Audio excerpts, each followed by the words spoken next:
Council of the City of Trinidad, Colorado will be held on Tuesday, February 3rd, 2026 at 6 p.m. in City Council Chambers at City Hall, 135 North Anima Street, Trinidad, Colorado, 81082. We could all rise and bless the Pledge of Allegiance.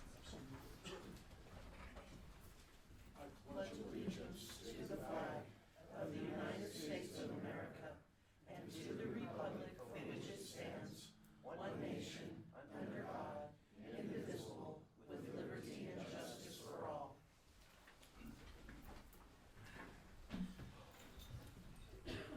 Please turn off your cell phones and be respectful and take personal conversations into the lobby area. The following items are on file for consideration of council. Item number 1, roll call. Kimberly? Peters. Here. Rossetti. Here. Shu. Here. Trehill. Here. Venor. Here. Williamson. Here. Michaels. Here. Item number 2, approval of the agenda. I believe, Mayor, we wanted to move one item up. And with that, we're going to move one item up on the resolution recognizing the contributions of Michael Griego upon his passing.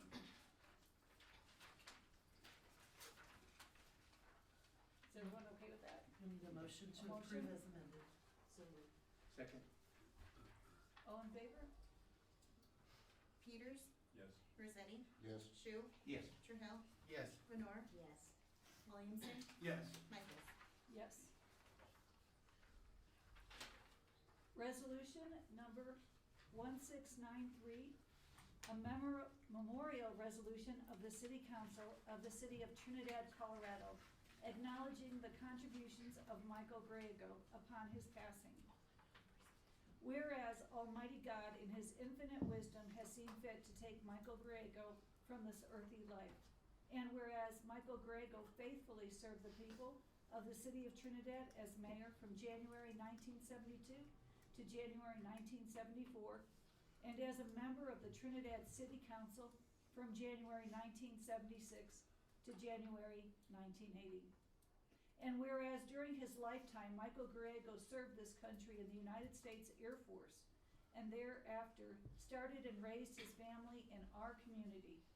He worked in the family business, was involved with the Trinidad Golf Association, and was a licensed real estate appraiser. And whereas upon the passing of Michael Griego, the City of Trinidad wishes by this resolution to acknowledge his many contributions to the community and to express its regret and sorrow to the family of Michael Griego.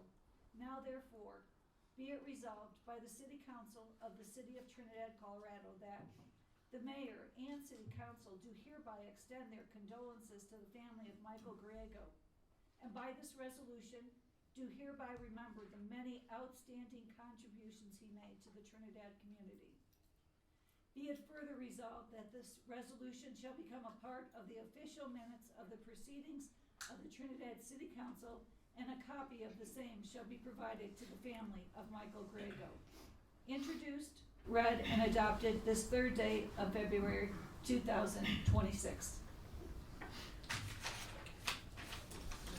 I'm signing it and passing it on.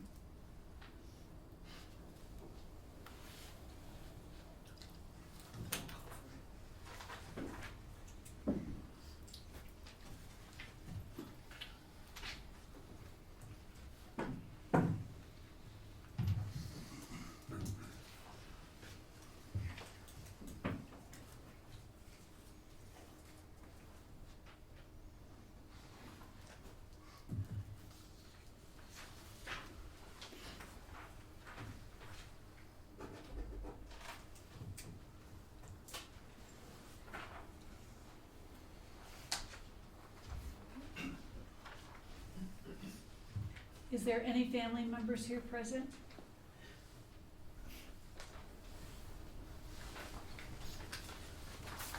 Just want to acknowledge when they see us on TV how much we appreciate the work that he did for the city. Mayor, as we're getting the final signature, if we could take a motion to approve this resolution. We have a motion to approve the resolution. So moved. Second. Roll call. Peters, Yes. Rossetti, Yes. Shu, Yes. Trudell, Yes. Lenore, Yes. Williamson, Yes. Michaels. Yes. Item number 3, policy items and staff reports. Ms. Yes. Tara Marshall? Thank you. I'm gonna engage a few city elves here to help me. If you can give us just a moment.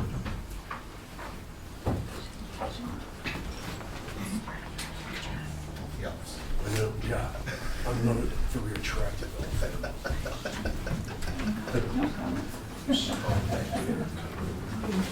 Hey, nice. Sorry that I'm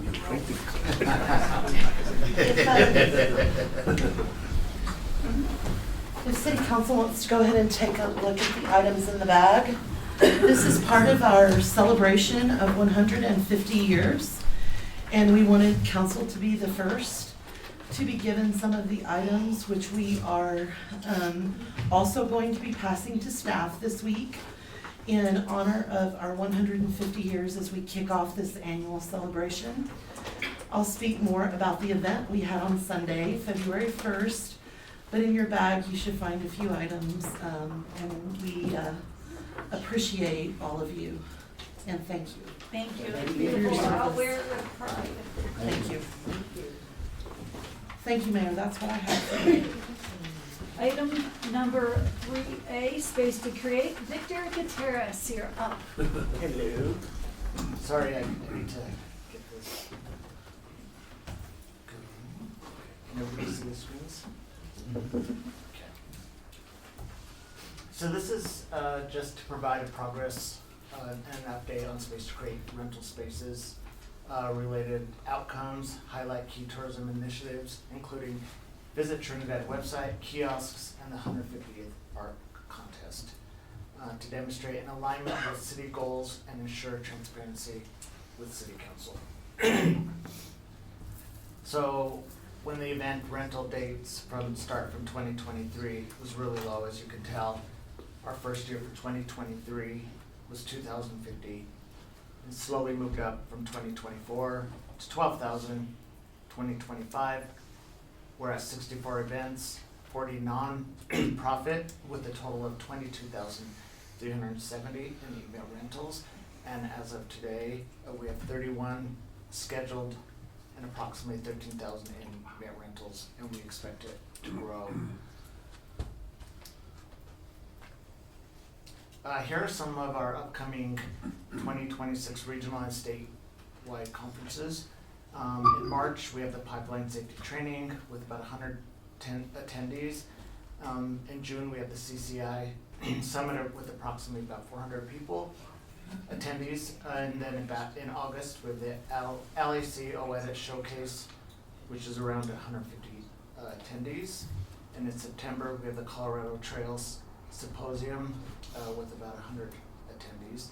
And then, of course, in September, we have the Rat Fest, of course, with about 900 attendees. We also have art exhibits throughout the month of March. We have a youth exhibit in April, another one in June. So we have a lot of different events coming up. We have a lot of weddings, receptions. We have graduation parties.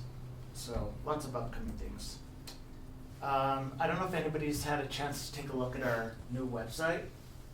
It's in collaboration with the LTAB and DIQ. We've launched an updated user-friendly website that's engaging for visitors and highlights so much of what Trinidad has to offer.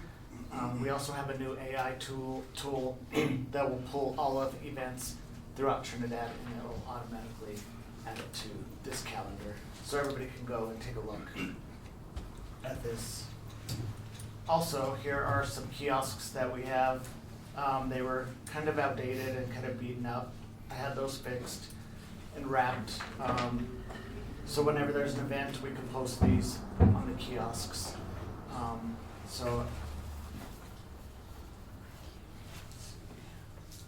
Okay. Now here's the Trinidad Sesquicentennial painting. It was a call for artists last year, and the featured artist that won was Doug Holdred. Doug Holder played a vital role in the celebration as the winner for our call to artists. The commemorative painting in his original masterpiece is currently being displayed as Space to Create before permanently being moved to City Hall. Limited edition prints are also going to be sold to benefit the artist, allowing the community to own a piece of Trinidad's history. And I have some for you guys. That's super sweet. It just keeps on. We could sell those in Space to Create. Oh, wow. Very awesome. Sorry, Les. It's okay. It's okay. I mean, Doug's an incredible artist, so Yes. thank you so much. Yes, and then we're gonna try to get more prints and sell them during the CCI conference as well. And then lastly, engaging our community interactions, attracting the region from community spaces and engaging events to updated website, refreshing the kiosks, and commemorative art. We're connecting residents, attracting visitors, and showcasing Trinidad at its best. So if you have any questions for me, I'll gladly take them. Victor, one question that I brought it up a while back. On the kiosks, I brought up a deal that we should get one and put up at Walmart, because we have a lot of people that come into town and they don't know what's going on there, so they shop at Walmart and then they just leave. This way, if we have a kiosk there, with some of our events listed in that, we might get people more to drive into town in that. And I don't know, we brought it up, we talked about it, but nobody ever really did anything. I don't know if we have an extra kiosk, or they cost much, or what we can do, but I think that would be a really good idea to do that. That is a good idea, and it was discussed during an OutTab meeting. Unfortunately, we don't have any more. We do have the ability to also move one of them if we feel like it's more valuable in another area. Yeah, I think it's, So that's I definitely an don't know if option. you still have the one over here. We have one across the street from Space to Create, and then one in the Pocket Park on Commercial Street. Yeah, cause I think, you know, they're already in town, people are seeing it. This way, if we have something where we can draw people, we keep trying to get people to draw into town, so if we have our events and stuff posted out there, I think it might draw some people, you know, wanna take a look at it. Yeah, absolutely, and then, for instance, since we had our birthday party, I could make it into just one big poster. I collaborate with Mount Carmel and other events, and then I'll post those as well. And just to make sure that it's current, including Main Street Live and just different events throughout the town. But yeah, I could work. I Do they could work cost a on that. lot? Kiosks, I mean, I'm just curious. I'm not They were sure, expensive. yeah, they were, I don't know the exact cost, but I could look into it. But I mean, I think it would be a good investment, if, you know, I mean, if it's not outrageous. Yeah, And they do have security up there at Walmart, so it's kinda nice, you don't have to worry about it getting messed up. I'm sure Right. they would be more than, the gentleman there last time Walmart was real nice about helping us do stuff. yeah, and, again, we could move one of these. Okay, I just brought it up because we had talked about it, and I didn't know how further it went, so, Yeah, of course, absolutely. okay. Any Thank other you. questions? I just have a comment. Thank you. I just wanted to say how much I appreciate your presentation today, this template we haven't seen before, and I hope to see more of it in the future. I mean, it's really informative, and the data that you provided. Thank you, Victor, for doing such a great job at the Thank you Space to so much. Create. You know, community has really reached out and said that you're doing a wonderful job, and I just wanted to pass that on. Thank you so much. Thank you guys, appreciate it. And I did wanna say one more thing, the Space to Create and what it has really become so much of a heartbeat of things in downtown Trinidad. What year did that open, Tara? It was completely funded in 2019, and I apologize I was gone, but I think it opened in 22 or 23. I don't have the exact date. So just trying to get the last 3 years and what we've done. Thank you so much, Yes. Victor. Thank you guys, appreciate it. Item number 3B, Christmas cash, and Felicia Taus. Mayor, council, hello. Sorry. Okay, I don't have a cool presentation like Victor, but I am excited to report on Christmas cash. I am going to start with the idea of the program. For those of you that don't know, hopefully you did, but just in case you didn't. So Audra, Kim, and I were talking, gosh, I want to say last July, August, just trying to figure out ways that we could keep our local businesses and restaurants busy and people getting exposure to them during our holiday season. We have a lot of cool businesses and restaurants that people don't know about, or we don't know what they sell. For instance, we went into the hospital and they have an amazing gift shop in there.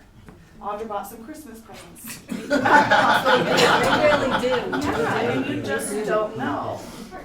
So we were trying to think of ways to incentivize people to shop local during the holiday season. So we put our little brains together, and that's where we came up with the Christmas Cash. So the idea behind it is for every $10 that you spend at a participating business, you get $1 back. So 10% of your purchase, up to $250 per receipt. So the most that you could get off of one receipt was $25. You could only redeem that cash that you received at these participating businesses. So you couldn't go shop or eat at Tequila's and then go take it to AutoZone and use it, okay? It had to be a local small business. The program ran, we started October 20th, and it went through December 31st. That's for how long you could use the cash. We stopped taking receipts, we advertised, this is an error on my part, through the 24th, but we were off on the 24th. So we had some people call when we got back in the office and say, hey, you guys advertised for the 24th, you guys weren't open, and we did offer them to come in and we would still give them money for their receipts. So that was just a little bit of how the idea of the Christmas Cash. For business participation, I just wanted to go over that a little bit. Myself, Kim, Audra, many other people too. Okay, I can't remember. So we took some time out in like a 2-week span to go to all of our local businesses, go over the program with them, explain, and see if they wanted to voluntarily sign up for it. It was at no cost to the businesses. And we had over 50 local businesses participate. Right. Yeah, it was fantastic. With that, we also had some businesses that were a little bit iffy at first. You know, it's a new program. How are they going to explain this to their accountant? You know, what are they going to do? So some declined at first, but after seeing community engagement, they ended up participating. So that was encouraging. So with the program, businesses ended up participating. I have a list of all the businesses if you guys would like to see it, but we also uploaded, Kim did just today for me, to your council drive. So if you guys want to take a look at all the businesses, it's on there. Does anybody want this now? I'll look at the drive. Okay, perfect. Okay, so with this, we were trying to think of ways that we could take some preventative measures. You know, there's a lot of smart people out there. How are we going to keep people from recreating this cash? How are, you know, they're creative, right? In the district. So we got a little bit creative, and on each of our, I'll pass this around too, our Christmas cash, we only did 1 10s and 5s. Each denomination was numbered by us, handwritten, and there's a specific color to each denomination. And then to the left side of the number, it's the city's embossed logo. So we got a little bit creative so that city staff and restaurants and local businesses could determine whether it was our cash or other made cash. So that's how we took the measures to keep that from being recreated. The Christmas Crash brought, let me back up. City staff were the only ones that gave out the cash for the Christmas program. We didn't want the businesses to feel overwhelmed, so that was a lot of the feedback that we got back. They were really hesitant if they had to be the ones that passed out that cash. So you could bring your receipts to City Hall, Space to Create, the library, or the Welcome Center. So after we got, took us a little bit, but after we got back all of our receipts, and from each place, I finally have the totals for you guys. So after all of the receipts added up, there was, and remind you, this is just those participating businesses, and from October 20th till December 31st, or 24th. We got $41,954 back in receipts. How So- many receipts was that? I don't know that off the That's top okay. of my head. That's a It's- lot of- I know I it's just over was- 800. I do know that. 800, that's great. Yes. So with that, we gave out $3,746 in Christmas cash. That's what we gave out. And then businesses redeemed $3,694. So there was only about $50 that did not get turned in, Wow. which is phenomenal. Mhm. So with that, $45,648 was spent total downtown, all of our local businesses that participated. It was wonderful. With that, I just wanted to go over a couple of things about how it could affect the economy. So with the businesses, it being local businesses only, it helps support the wages, the businesses themselves, and local service providers. And then based on some research, there was an estimated $31,000 that remained in Trinidad. So we gave out some money, but we kept a lot of money here. And some benefits that we had for the businesses, us, the community, it increased our foot traffic downtown. The beginning of the program, it was actually really slow. I don't know if it was lack of advertisement or the word not getting out there, but a lot of the people that we did get in the beginning were actually out of town people. Yeah, so a lot of city staff that were at meetings were telling people, hey, we're eating here locally, take this receipt in, go get some money for it, go get coffee afterwards. So that was really neat. We had some really nice foot traffic downtown. It encouraged repeat customers, so just like some of us going into the hospital and seeing, hey, this is a really cute purse. Don't really have the money for it yet. Let me go spend elsewhere, bring my receipt, get my cash, and then come back. It introduced shoppers to our hidden gems around town. So the hospital, Aaron Mitchell, Mutiny, they have wonderful things that a lot of us don't know about. It also provided some free advertising for these businesses and restaurants. So Veronica Mays, she would put on Facebook, Christmas cash, go visit these places. So they got some advertisement. And we had a lot of positive public responses. If any of you guys are on Facebook, I'm sure you've seen some of them. I think our community really enjoyed it. Now, I'm sure that there's some things that we could do differently, but I think for the first year, I think it went great. Yeah, you did great. Thank you. You guys have any questions? I just wanted to add that Ms. Taves, Ms. Lopez, and Ms. Garrett have already committed. We will be doing Christmas cash again next year. We'll be upping the ante. We're looking at lessons learned, and I want to commend the three of them. We had a lot of staff that participated in this, but these three ladies drove that process. They created the idea. They figured out how to do it. They workshopped it, and I think it was amazing for the first year. I'm thrilled that they're ready to bring it back next year. And the visiting of the other businesses that maybe you never would is a great Right. idea. I Does went anybody in have any shop. questions? Councilman?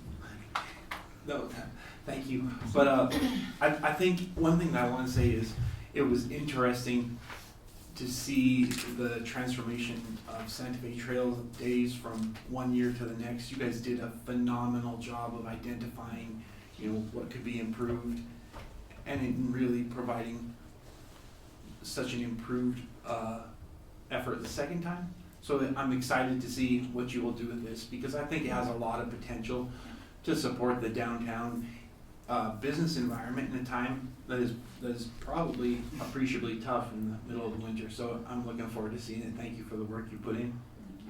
I actually was working in a shop, and I would promote it to people, and a lot of our tourists really enjoyed that. And I would tell them to go down to City Hall, cash it in, tell them other restaurants, give them the list. We made copies of that to hand out to folks when they came into the shop, and really promoted it, and people loved it, and I loved it. I had and shopped at some stores I hadn't been in before, so it was really a fun thing. It made me go downtown to go shopping and get these things, and then go to other shops and cash them in, and it was really fun. So I think it was a wonderful effort, and it wasn't, at least for us, where I was working, it wasn't a terrible effort for bookkeeping. It was a little bit of work, but it wasn't. Councilman Peters. I bought everything local because of this program. I thought it was a great idea. And that program sparked our thinking, so good job. I think it was a good thing. You know, I should say pretty much what I was gonna say, but thank you, you guys did a great job. I hope it repeats again, gets better every year. Great idea. Glad to keep the money local. Wonderful job, guys. We got to watch you guys run around all over town. Get everybody to it. But no, it's a wonderful program, and the compliments from customers left and right, you know, running in once they figured out what it was, calling back, they're like, I know I left my receipt. Can I please get a copy, please? You know, so it was a great program, and you guys did a wonderful job, and I'm glad to see that we're gonna continue with it.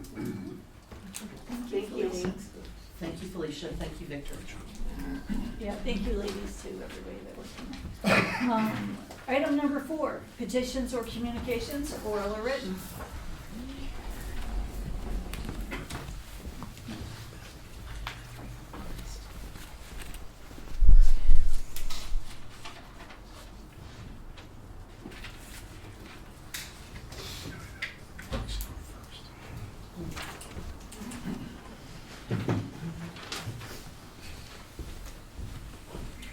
The public comment section offers an opportunity for any citizen to express opinions or ask questions regarding city services, policies, or other matters of community concern, and any agenda items that are not part of a scheduled public hearing. Citizens will have 5 minutes for comments. This time limit was established to provide efficiency in the conduct of the meeting and to allow equal opportunity for everyone wishing to speak. An immediate response should not be expected, as issues are typically referred to city staff for follow-up or research and are then reported back to council and the individual who initiated the comment or inquiry.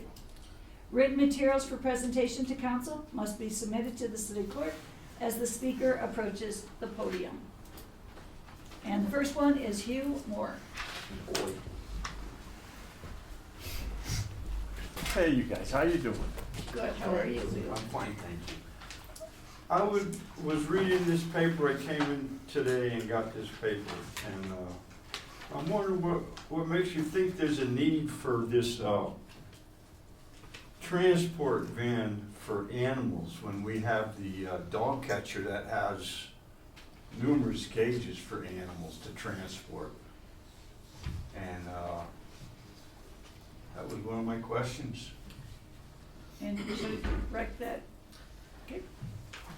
I think we should, as a city, maybe try and concentrate on not spending money instead of just, spending it. You want a bucket truck, you want a van, when you already got a vehicle that's capable. I can surely see your Mayor? view. If we could just take the comment. Okay, We're happy as staff to follow up with Okay. Mr. Moore. I appreciate it. okay. But you're not allowed to talk about it? That's right. They that's the have policy. statistics, that's what I was just going to say, is that Okay. they really are Well, the that's ones about all that I had have to say statistics. then. Okay, thank Thank you, you. Mr. Thanks, Moore. yeah. Mr. Moore. Thank you, Mayor. Second up, Debbie Berry.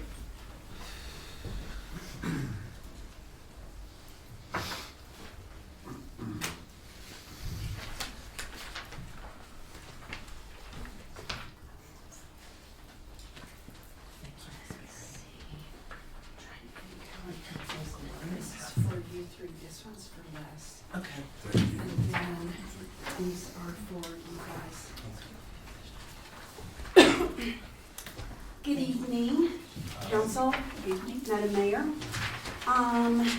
Last Monday at the work session, Councilman Peters brought up a conversation, and afterwards he and I had a conversation, and I told him I would start looking into some things for him, and this was on the conversation that we had about cleaning up all of the needles at city parks and on the river. So, I contacted several harm reduction organizations within a 100-mile radius of Trinidad. I contacted the New Mexico Department of Health in Raton. The bridge is also in Raton. Neither one of them said that they were doing any type of harm reduction in Trinidad, but they did do one-on-one. You had to go to Raton to their agencies and give them needles in exchange for new needles. So they do the needle exchange programs, but they did not do any work in the Trinidad area. So then I contacted Southern Colorado Harm Reduction in Pueblo, Access Point in Pueblo, and Safe Side in Pueblo. All three of those also said that they were not doing any type of community activity in the Trinidad area. So then I went to La Junta and contacted the Department of Health in La Junta. They are not doing any, and they were able to put me in contact with a specific person at Access Point in Pueblo. I also contacted the Los Animas-Huerfano County District Health Department to see, because health departments, I gave Les some information on laws and what can and can't be done. Health departments, local health departments, have the ability through the state to certify organizations, nonprofits, whomever, that are interested and have knowledge and the ability, the monies to do needle exchange programs or harm reduction programs, just for your information.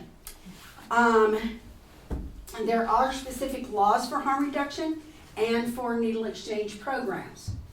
One of those laws is that the pharmacies are allowed to sell syringes to people non-prescription.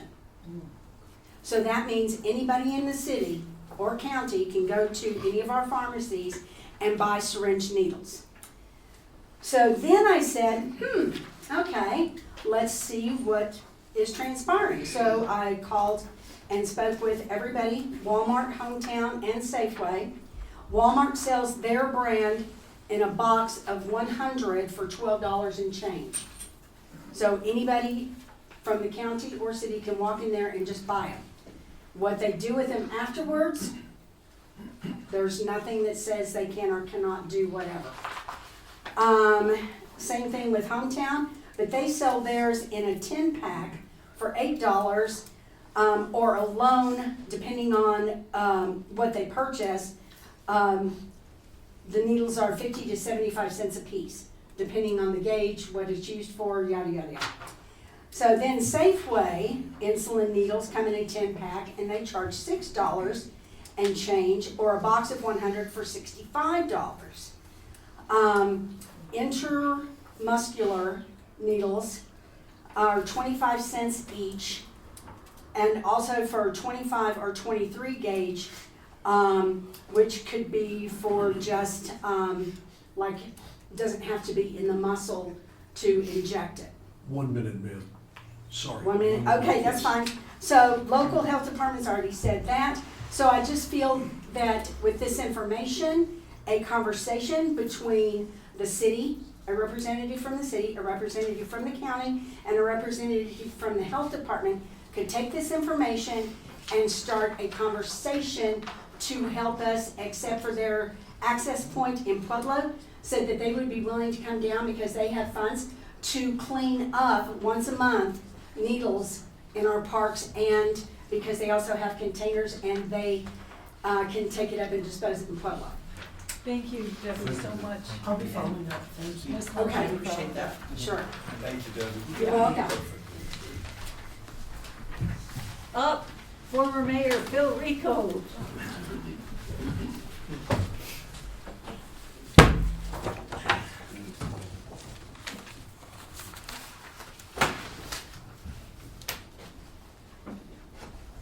Mayor Michael, members of City Council, City Manager, Ms. Marshall. The last work session, there was a comment and discussion about previous council's money mismanagement, bad spending habits on marijuana funds. I'm here to clarify some and give some facts. By the way, give me 1 minute. Is that? I will, Let yes, me know sir. so I can do my closing. Absolutely.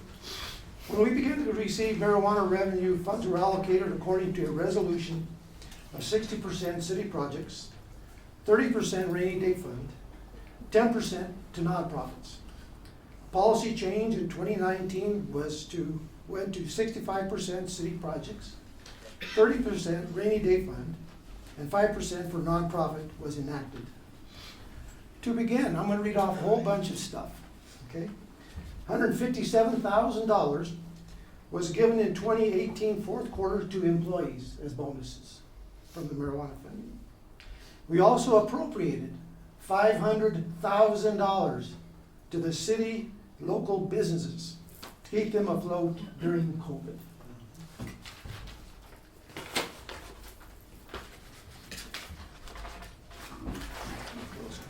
I'm going to start to read off some of the expenditures that we expended. This was in the first quarter of 2019. I didn't go all the way back to 2017 when we began to get revenue. There was a quality of life enforcement officer for $45,000. Street repair contracting was $200,000. Boards and commissions was $37,500. The Trinidad Youth Club received $50,000. In second quarter 2019, Emergency Operations Center renovations, $37,000. Landfill wheel loader, $225,000. Local department tasers, or police department tasers, $66,000. Police department body cams, $30,000. Trinidad received $15,000. SCRT received $30,000.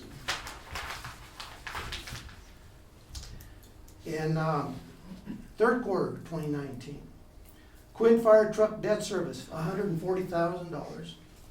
Fire Department Cancer Policy was $2,200. Police Department SWAT Gear and Vests, $47,000. Police Department K-9 Officers, $13,500. Public Works Garage Backup Generator, $30,000. I'm going to skip a little bit here. A lot of stuff. This was in third quarter 2020. New Quid Fire Truck loan payment, $140,000. Fire Department Heart Monitor, $34,000.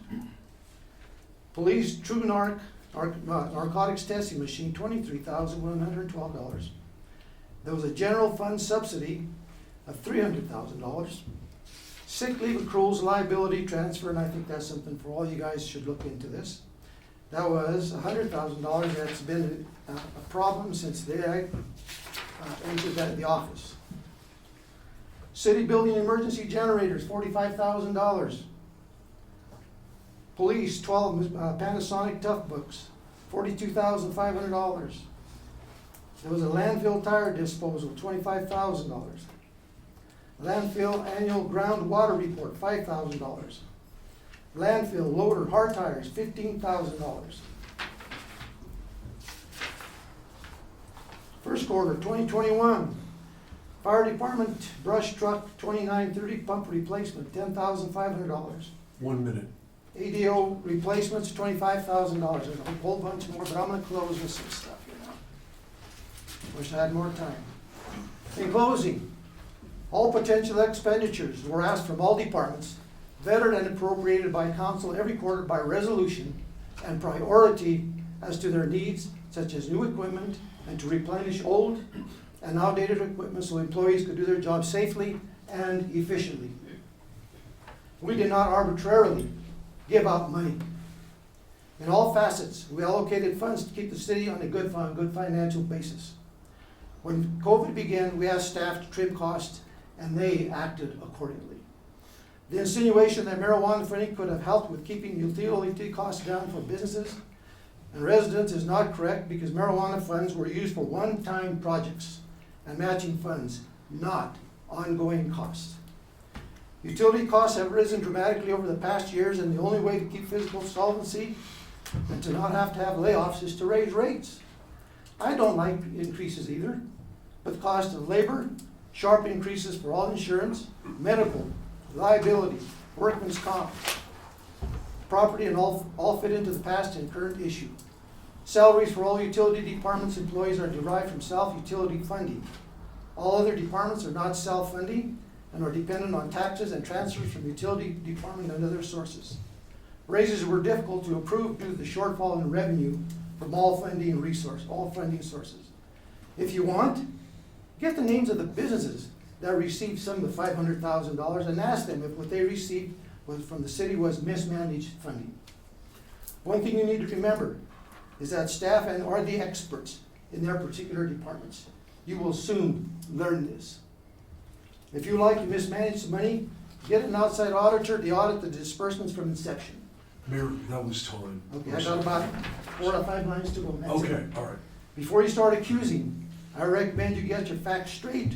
You remember, you're riding a fine line for a recall for untruths, which will cost the city a lot more money than it does not have. Your job is policy, review, question reasonably, not accusatory, and vote. It's time to stop this nonsense. It's time to move forward. You have a difficult job ahead of you. Thank you. Thank you. May I have copies for all you new city council, for you guys. Thank you.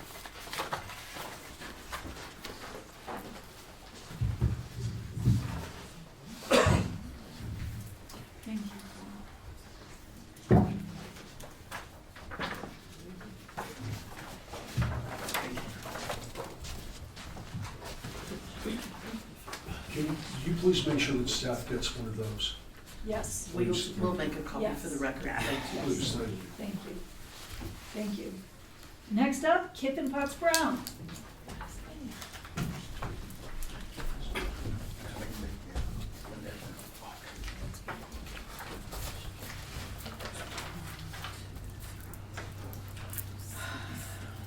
Okay, so I'm gonna read this because I know it's only 5 minutes, so I'm gonna make sure I get everything in.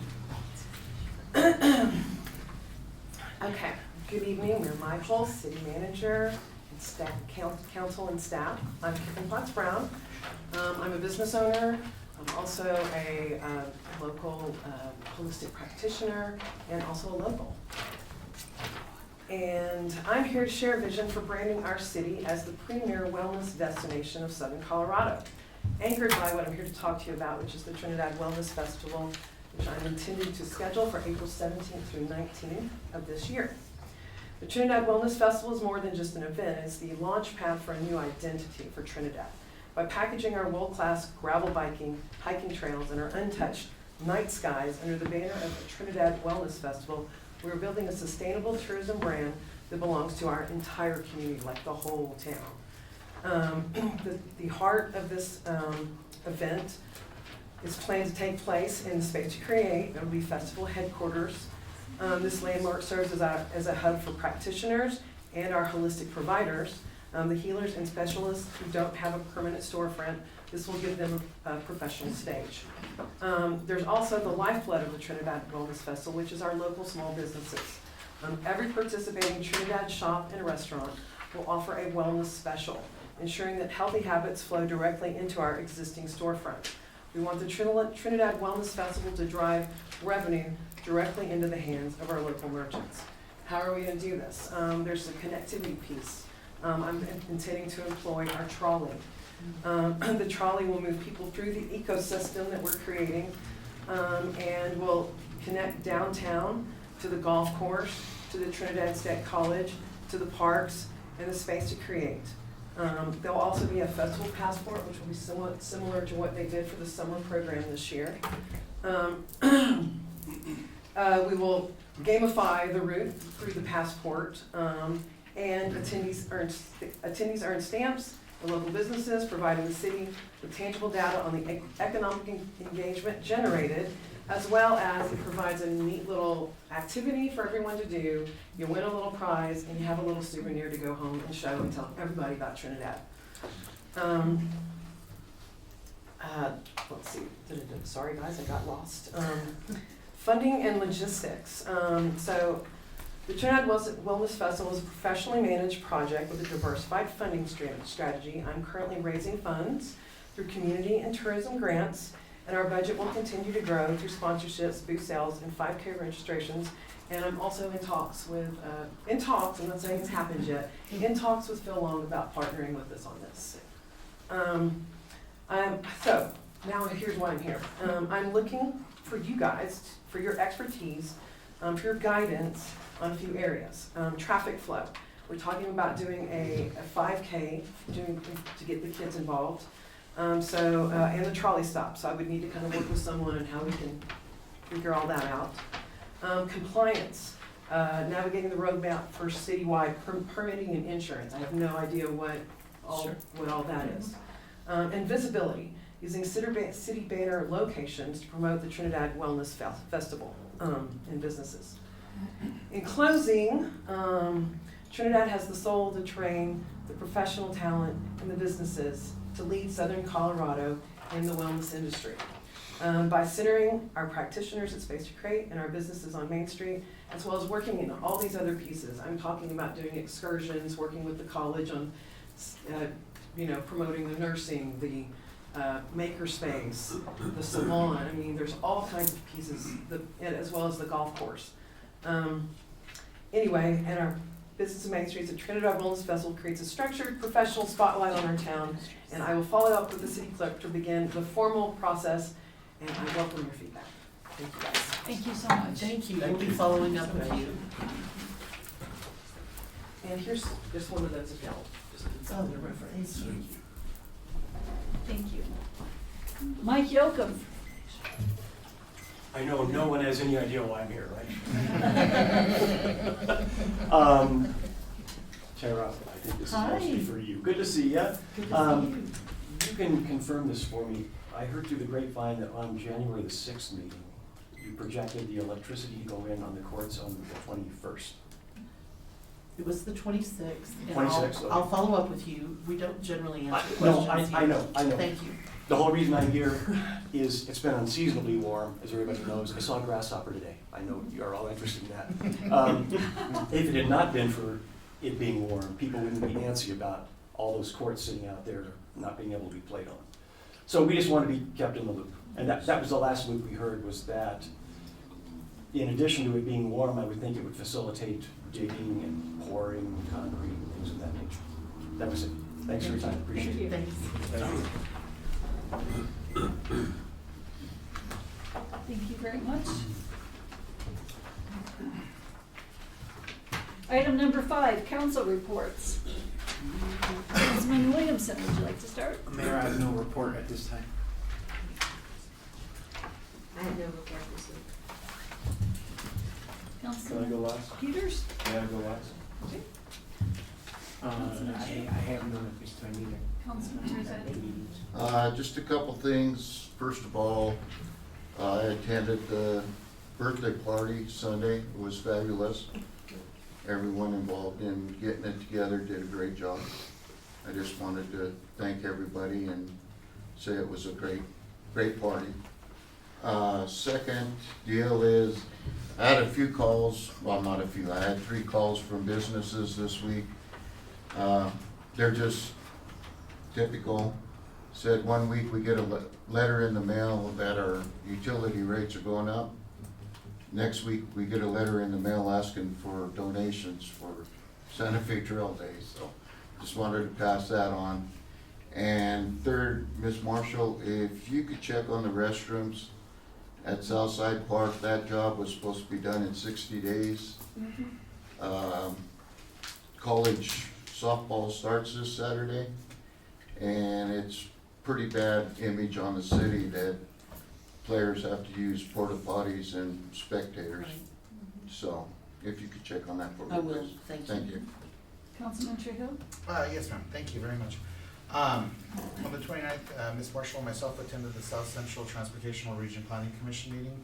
The first meeting consisted of the election of the new officers and an update from the Colorado Transportation Commission legislative update from Department of Transportation. Department of Transportation planning updates. So what they had reported on, there was their priorities for this year, so I'll only read the ones that affected us in our area because they're regional. So what we had was the R2 regional priority roadway segments, highway paving and maintenance of mobility. So the paving of US 160, the Kit Carson bypass, they allocated $1,125,000 to that project. There was they funded Colorado Highway 12 ADA compliance improvements.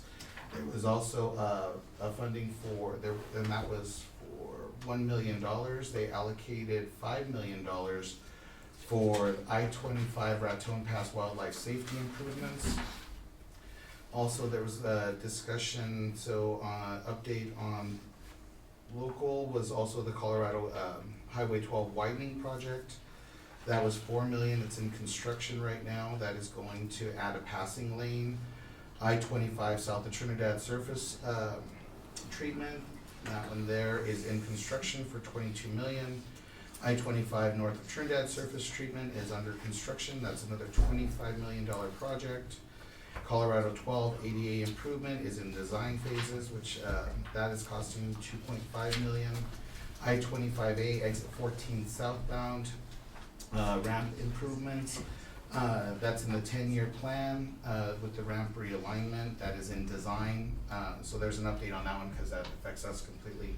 The bids were too high to award, so it was re-advertised beginning of 2026 with updates to encourage improved bids. Construction looking to begin in spring to summer of 2026, and that is a $5 million expenditure. I-25 Raton Pass wildlife crossing mitigation. So they're doing a planning study on that. That's at a $500,000 price tag. I-25 Raton Pass wildlife underpass fencing. That's going in design. That's $3 million allocated to that. Also, they were looking at, this is our local one. So Trinidad multi-use path along Santa Fe Trail. That's in the design phase, I believe, and that was allocated at 1.8. Also, the South Central Council of Governments also has the multimodal wayfinding signage for Highway 12. That's at a $357,000 price tag, and that's that's pretty much all Highway 12, so wayfinding signing through there. So that is our update from there. Also, a great big thank you to all the employees that put all the wonderful work into the 150 celebration. Appreciated, food was amazing, we had a great time. Also, attended the Hispanic Chamber. We've locked down entertainment and we're actively seeking vendors. And the seniors are firing up the Cripple Creek bus, so get ready for April. It's going to be a great time. Thank you. That's all I got. Thank you, Councilman. I too attended the South Central Council of Governments via Zoom. I also want to start by giving a brief update on the concept of the Downtown Task Force.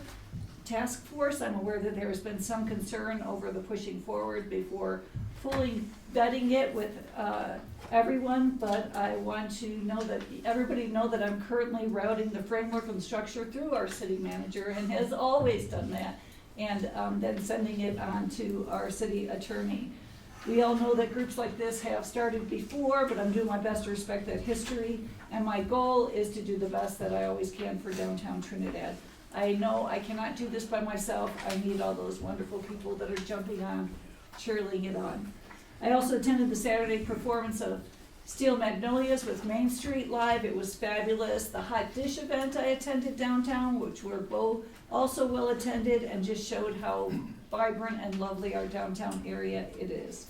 I also wanted to know that, speaking of the arts, I've been working closely with CCI Industries regarding their upcoming summit here in Trinidad. There needed to be a hotel representative to coordinate all the hotels through. So we have called every single hotel in town so we can bring them in with their own rate for it, which means all the hotels in town will be booked, and it's going to be a major economic driver for our local businesses. So finally, on Sunday, I had the honor of speaking at the 150th anniversary celebration of our region's history, and yes, thank you again to our city employees for doing that. I attended the swearing in of our new county judge, Matthew Biraman, and it was really a proud moment for our city. Before I get done with this, I want to take a moment to address those in our community who may be struggling. If you're hurting for food assistance, there's Fisher's Peak Soup Kitchen. Los Animas County Fairgrounds hosts the Care and Share food distribution on the last Friday of the month. There's also the Compassionate Food Bank that some people forget, COMPA, which operates on the fourth Saturday of the month, and Zion's Lutheran on Sunday, making meals. For utility bill assistance, if you are struggling to keep the heat or lights on, please contact the Los Animas County Department of Human Services or apply for LEAP, the Low Income Energy Assistance Program. You can also reach out to Energy Outreach Colorado, which works with local agencies to help pay past due energy bills. And that's my report.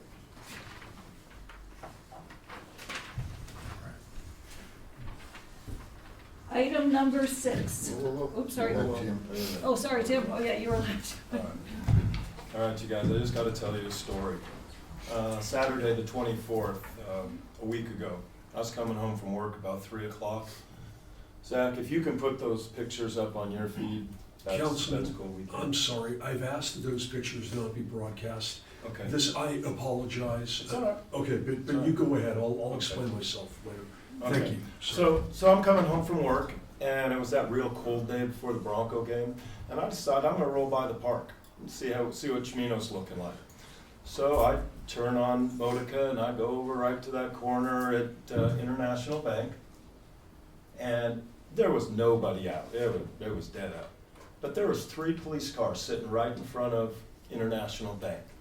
So I kind of smiled and I saw that because we've been trying to get the police just to hang out over there, just to have a presence. So they were all sitting right in front of International Bank where, Joey's office is right in front. So I stopped about 50 yards in front of the police on the absolute other side from where the drug addicts hang out, I'm gonna say it. And I took a couple pictures. I took 2 pictures.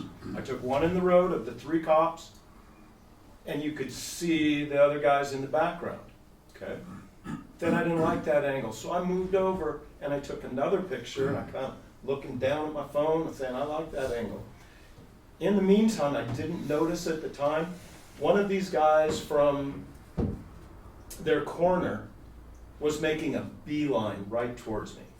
And this whole time, he was shouting verbal abuse about, harming me and having me leave and get out of there. Okay, so this guy, he walked in a beeline straight by 3 cop cars. Came right up to me. He was jabbering about something. You think I have drugs? Well, I'm not going to go into that.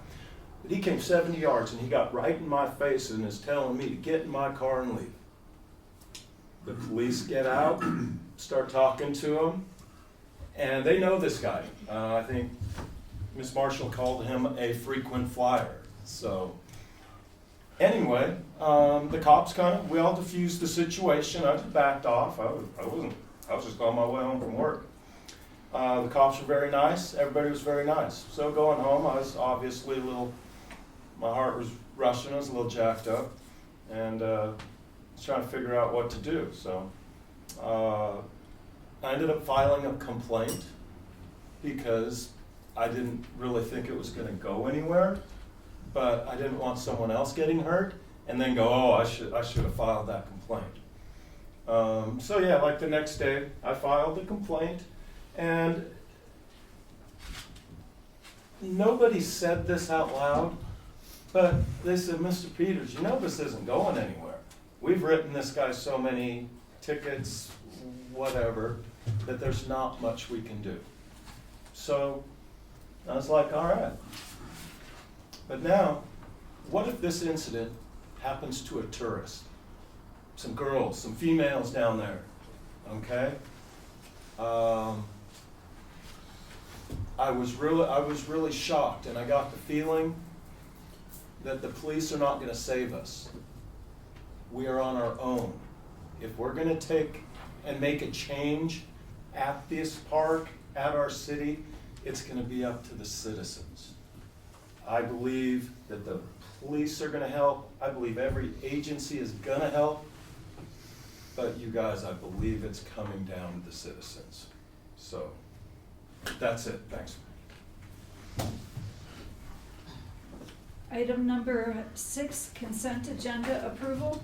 The consent agenda could be adopted by single motion. The consent agenda will be read aloud prior to a vote on the motion. Any consent agenda may be removed from the consent agenda at the request of a council member for individual consideration. Approval of the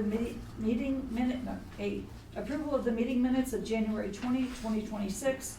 B, the bills. C, the approval of the payroll January 31st through February 13th, 2025, so that would be ahead of schedule.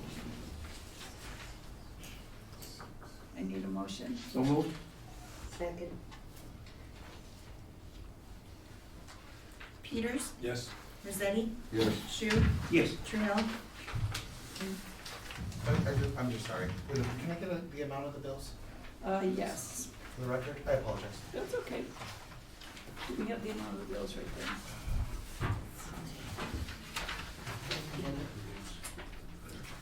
We're bringing it up, Mayor. $470,305.13.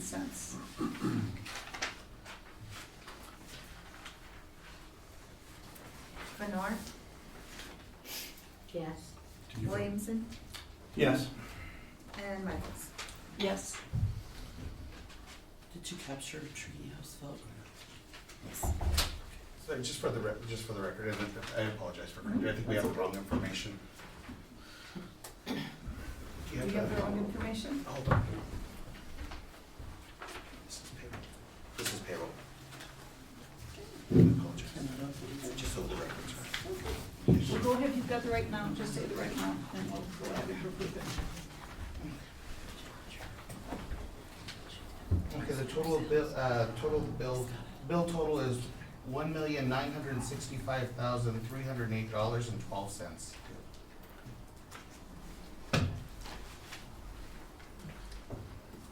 Of which 470 is the payroll portion. We appreciate that. Thank you. It came in late on Friday, so it wasn't in my paper pack. Thank you very much for that, Ms. Marshall. My vote is yes. Okay. Item number 7. Mayor, may I Yes, request a absolutely. point of personal privilege? Uh-huh. If I may, I'd like to reclaim my council report. Sure. I'm not going to stand idly by while a member of this dais claims that the police in this town are not acting in the best interest of our clients. I'm going to push back against that incredibly hard. Every single police officer that we have comes to work every single day and quite literally puts their life on the line to protect the citizens of this town. And I'm not going to stand here and hear that it's up to the citizens to protect themselves. That is so far off base and so far from the truth that cannot be addressed immediately. It's beyond reproach to have said something like that. So we have struggled with the issues of homelessness in this community, as every community has. And I think we work cohesively together to combat that. But it's egregious to call out for citizens and say that they have to stand in the gap for themselves. I have the utmost respect for our police department, and I think the vast majority of our citizens do too, and I think that needs to be addressed, and I couldn't go on without saying that. So that's my council report, late entry. No.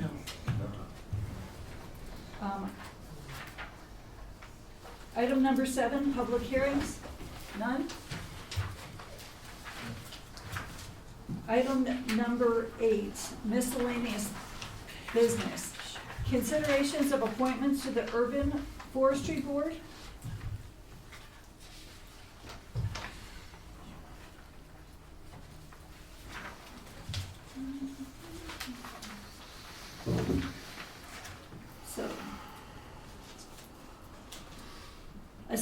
interest form was received from Nellie Perez and from Emily Grice.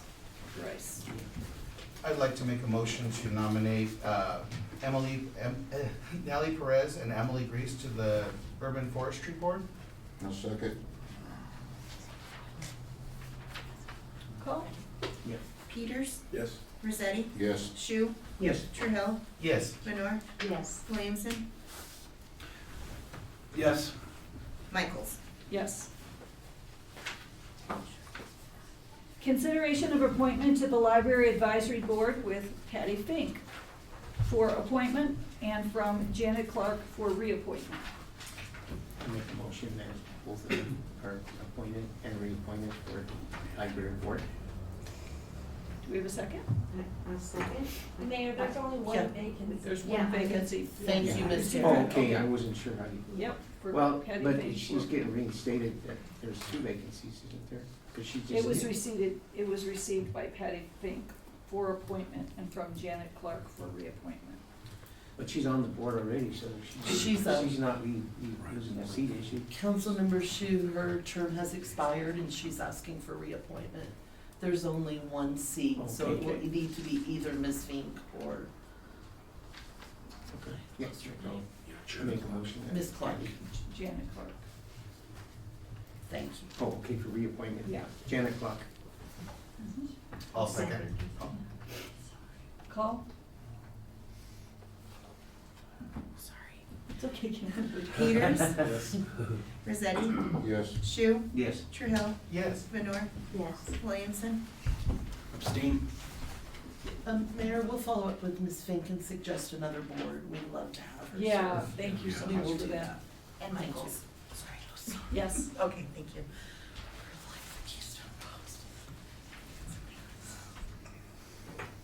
First reading of an ordinance granting local landmark designation to property described as Holy Trinity subdivision, Lot B of Lot 1, containing 0.824 acres, more or less, addressed as 201 Church Street, School Building, original town site to Trinidad, Colorado, and setting a public hearing for said ordinance at 6 p.m. on March 3rd, 2026.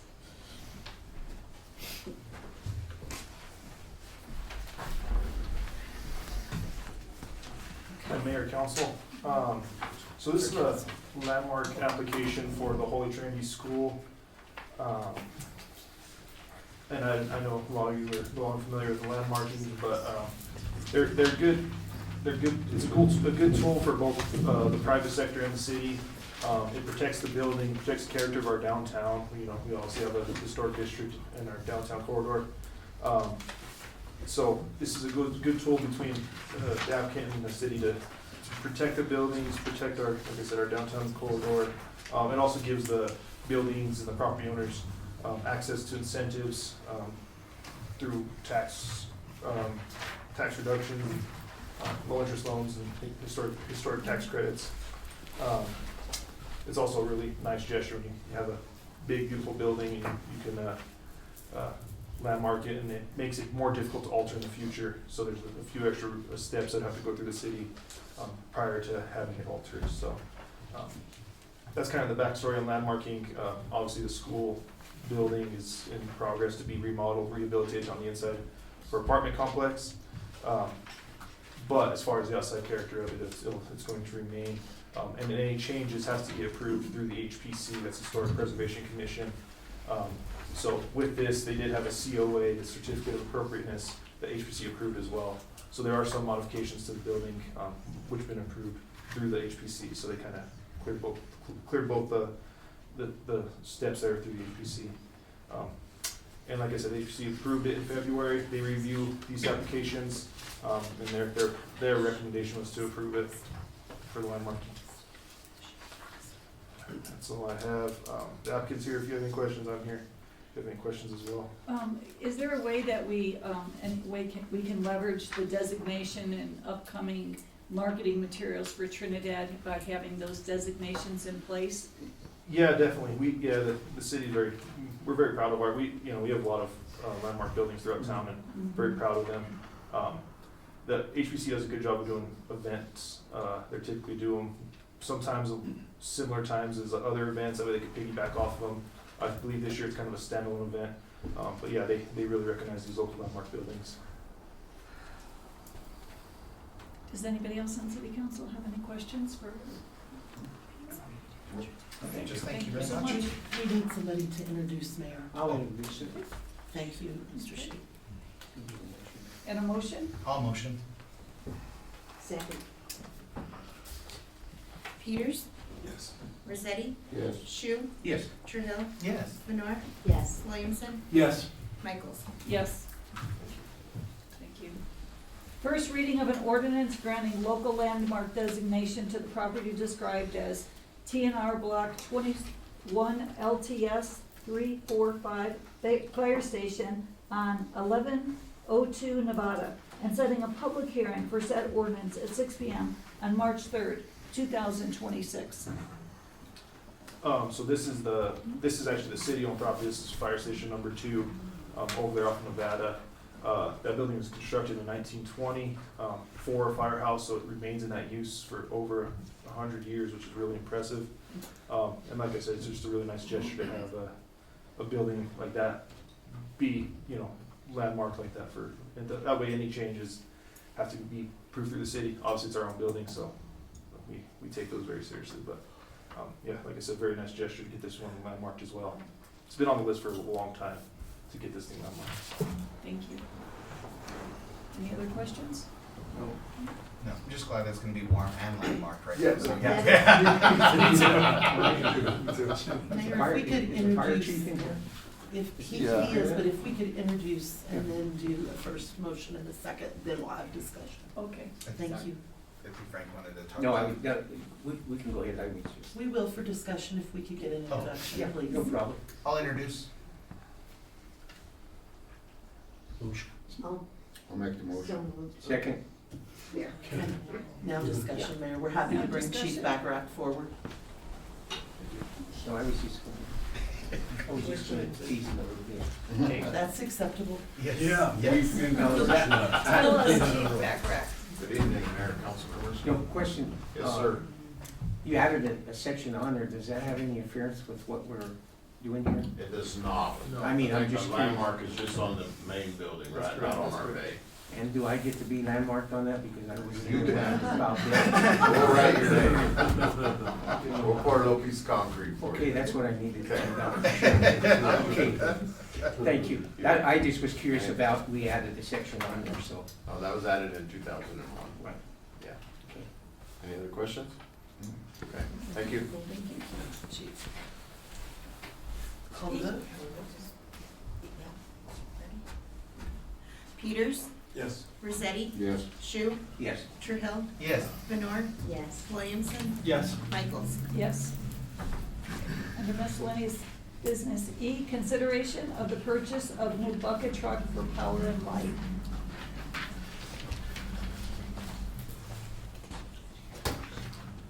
Good evening, council members, Madam Mayor. My name is Paul Tortova. I'm the Power and Light Foreman for the city. I'm here to ask consideration for approval to purchase a new bucket truck. Our current truck is 23 years old and is having issues, mostly with hydraulic boom. Many hoses have started leaking. We cannot find a company to repair trucks that are older than 10 years old that will recertify them. Most companies in this line of work only keep a truck 5 to 7 years before replacement. We maintain and try to keep our trucks for 20 plus years. We have found a Sourcewell company that has a truck in stock, currently being held for 30 days for us upon approval. This company has worked with us on price, delivery, and warranty. Original price was $287,566. They have sent us a price of $279,880. They have added 1 year of warranty. Instead of a 1 year, we get a 2 year warranty on the truck. They will ship it for free, which is a $4,000 value. They will put it on a trailer so it doesn't gain miles getting here because it's coming from Texas. We currently have a budget of $300,000 for a truck. If we wait for the 2026 models, this truck could surpass that amount. I'm here to answer any questions you may have, and thank you for your time in this matter. Thank you so much. Would somebody like to introduce it? This will just be a motion. Motion? Okay. Can And I then we ask a can have question? discussion, then we can have discussion So moved. Second. and discussion. Has, I mean, I've asked this question forever. How come the city doesn't lease the trucks? I mean, this way, if you lease them for 5 years, then you don't have to worry about the 10-year deal. And it's not that upfront $270,000 one shot. Right.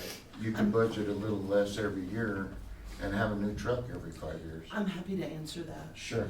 In general, from the management principle, is that you're putting, in this case, it would be the rate dollars. You're putting the dollars to the utility, which is public funding, into paying for something that's an asset you never own. So in other words, it's about investment of public funding in a continual payment and never having that investment. It doesn't mean in a utility you can't do that, but it's generally not done, and that's why.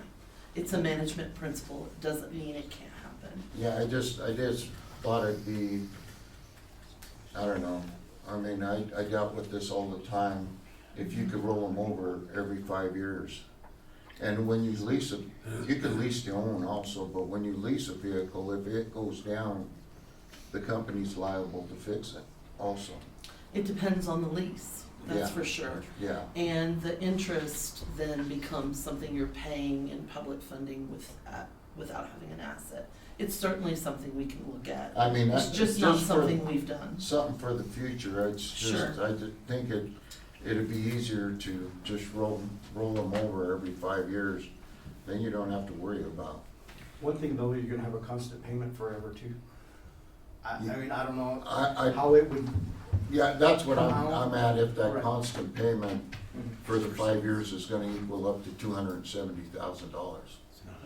We can Yes. certainly look at that as we Yeah. approach budget season in the utilities. Yeah, Of course, I we mean, can't, can't do it right now. of course, we but couldn't do it in the general fund, but we can Just definitely something to look at it. look at, and then this way you guys get a new truck every 5 years. that would be awesome. but- Right, exactly. Yeah, we'll go for that. We don't always live to serve. Well, I mean, if you look at gas, just got that backhoe that was 6 or 7 years old, 130,000, and they got $14,000 to trade in. If we had this process, I mean, they would add a new backhoe. So, just something to look into. Okay? Does Thank you. anyone else have any other additional questions for? I don't. I was just wondering, is there a disposable plan or a trade-in value for the old asset, or will we still be using it for emergency purposes, or is this second? Right now, it's not usable. I'm not sure if we would auction it. There's We're one consider- person in the city that wants to use it if they can fix it. Mhm. I'm not sure what's gonna happen with it. Okay. If it was to be auctioned, or the city wouldn't be liable No. for it? Okay. We sold as We're is. looking at several uses that might use the bucket truck where it does not have to be certified for hydraulic, like lights, like Trees. cameras. These are uses that we could use outside of the power and light department. So we're not yet ready to auction it. We're investigating what those uses would be, which would require CDLs and non-traditional departments and a couple other things. Okay, does that answer your question? I had one more question, and then, is that, when we approve that, is the supply chain, so it comes, what would we do if our current vehicle doesn't work and the new one hasn't arrived? We'll turn this pretty quickly, but Okay. Mr. Cordova, did you have Yeah, another answer? they had it in stock, like sometimes you order it and it's like, okay. Yeah, no, this one's in stock. They're holding it for us for 30 days. Upon approval, if it's approved, I can get it ordered, hopefully get it here in a week or two. Thank you, and thank you for all the work that you do. Mayor, if I may. Absolutely. I do appreciate the work you've done. That's good sourcing of a unit for, I think, a fair price. Also, I think it's indicative of how valuable the Sourcewell contracts are. Yes. It enables us to put that temporary hold on it and hold an asset that would otherwise cost appreciably more. And the other side of this coin is, I'm sure you could speak at length about the impact of not having this unit. I mean, we have outages. It's caused anywhere from equipment failure to squirrels and transformers all the time. And so you guys have to respond to each outage as it happens. And obviously, if you have a main pole on the high voltage line, an intersection pole, I mean, that's probably all hands on deck, all trucks, and without that, you're not gonna be able to do it. So Right. this is not an optional piece of equipment. It's really not, no. And, I mean, we have two right now, but one of them, for tight alleys, is not really accessible. It's got its advantages, but it has a lot of disadvantages. And also, that truck is even older than the one we're replacing. And the budget as is, it is accounted for. So. It is. Do you have room in the garage for it, Paul? We will take out the one that is not working and Okay. set it to the side. I just want to commend you on how the quality of work that you guys do with the equipment that is aging. Because I know for, I think we all have experienced it. When the power goes out, maybe like 5-10 minutes. Sometimes it's just a flash and you 2 or guys 3. are on it. It doesn't matter what time of night, 2, 3 in the morning, somebody will call. It's like, it's fast and you guys are on it and it's back on. So I appreciate the quality of work that you guys do. So thank you so much for providing great service to our citizens. Thank you. Sounds great. Councilmember Peters have a question. You know, it was answered on the budget, so it was already budgeted. How many hours do you put on those machines a year? The one we're replacing has right at 10,000 hours. The one you're replacing has 10,000 years? 10,000 hours.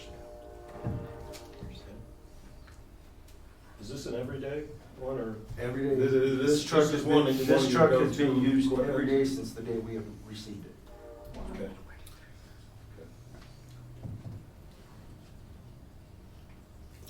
Anyone else? Okay. Great. Roll call. Roll call? Peters, Yes. Rossetti. Yes. Shu, Yes. Trail, Yes. Bernard, Yes. Williamson, Yes. Michaels. Yes. Thank you guys very much. But hooks Thank are you. cheaper.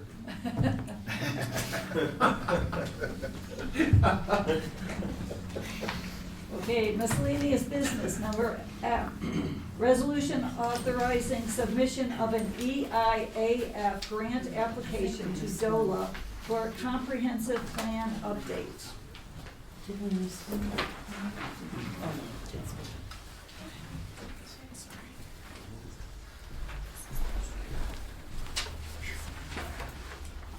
Me again. I didn't bring anything, so I'm the bad staff member today. Everyone else brought you guys. So, I don't get too many gifts, so sorry about that.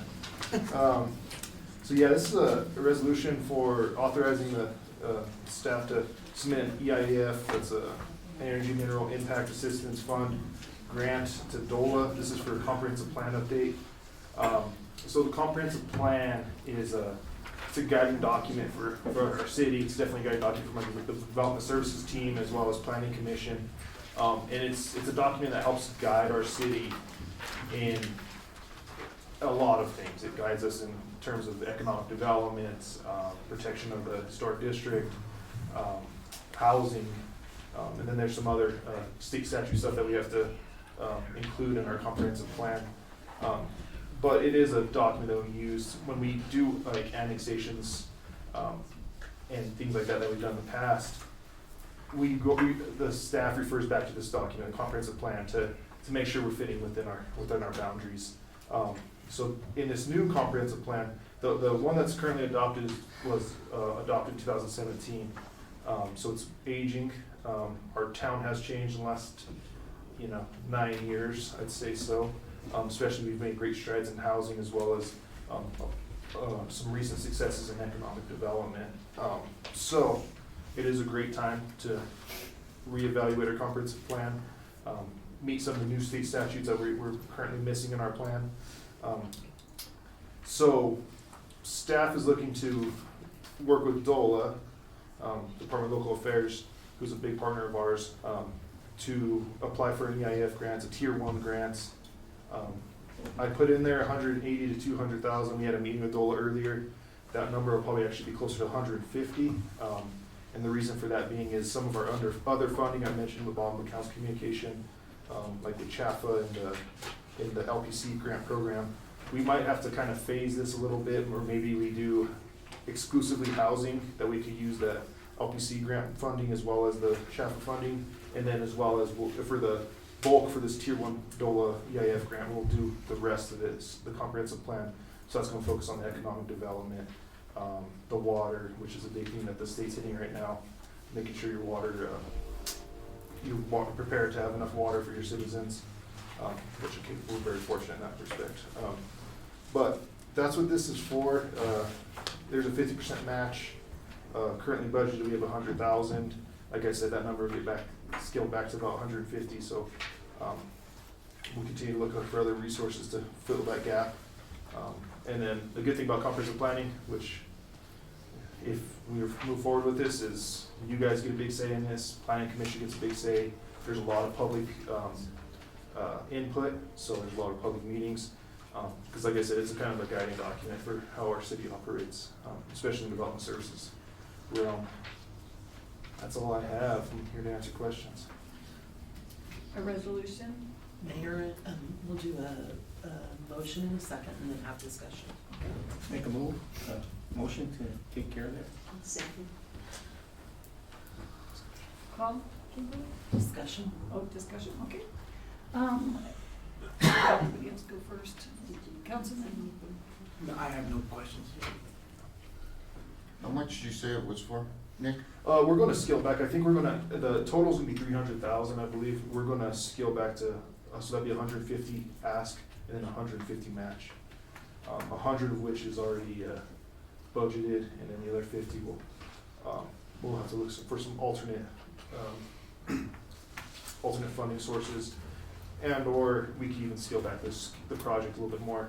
Like I said, I was working with DOLA this 2 hours or 3 hours ago, I guess, and then we got a meeting with them, and they said that's had some success with breaking up and phasing the comprehensive plan, because the funding is kind of tough to come by a little bit. So we have some fundings that are in the works, we have some secured, so kind of phasing the housing and then doing the rest of it. So, but yeah, it is a 50% match.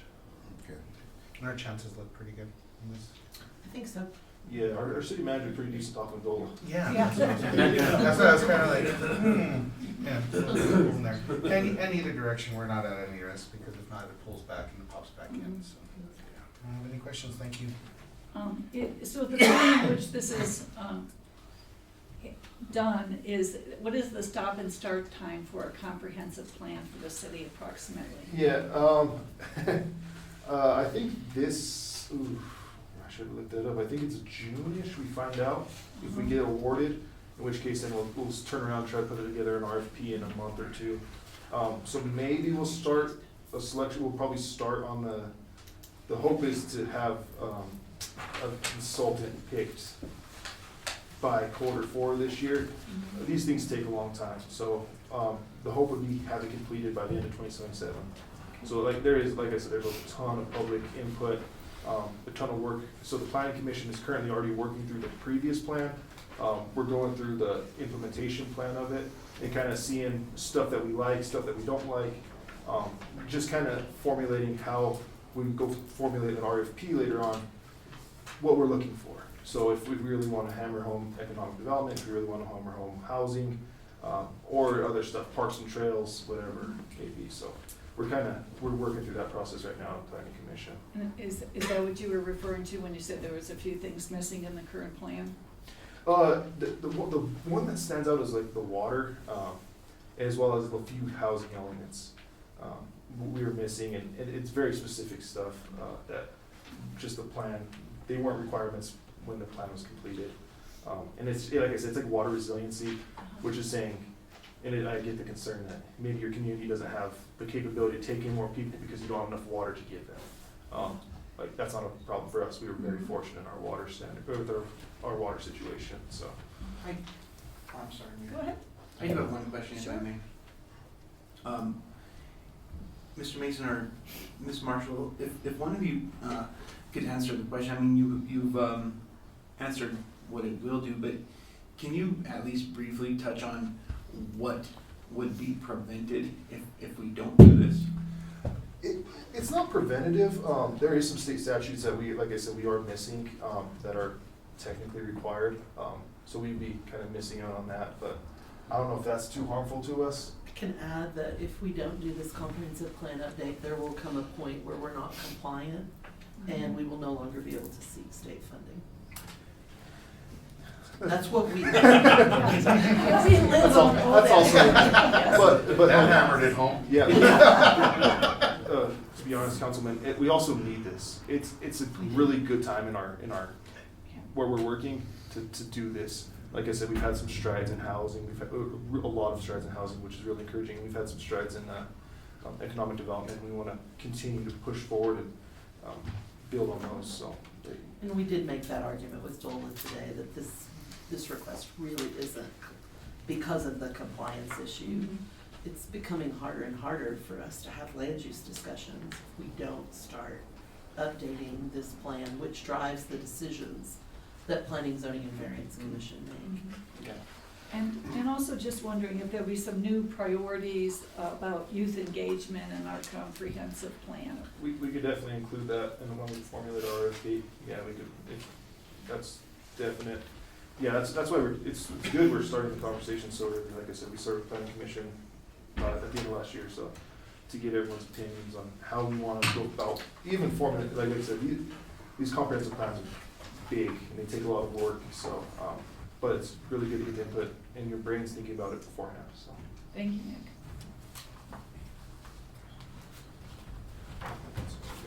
Could you? Call? Peters? He said yes. Oh, Yes. sorry. Grizzetti? Yes. Shu? Yes. Trahell? Yes. Benor? Yes. Williamson? Yes.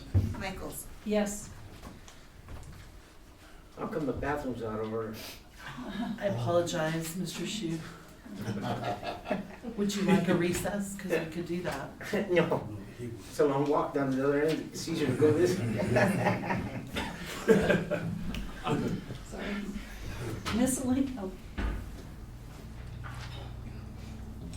Miscellaneous business, G, consideration of the purchase of a transport van for the animal shelter.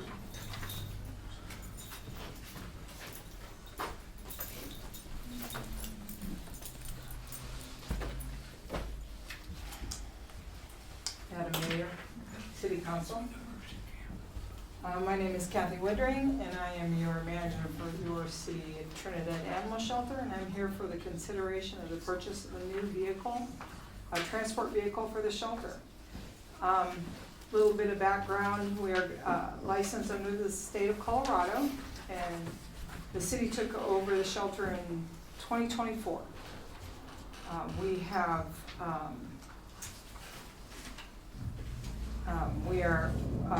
We are considered a transfer station, so we have a lot of the animals come in from the city, and we are licensed to only have so many animals. Once we reach that limit, then, and we don't have the population to adopt all the animals, then we need to transfer them out.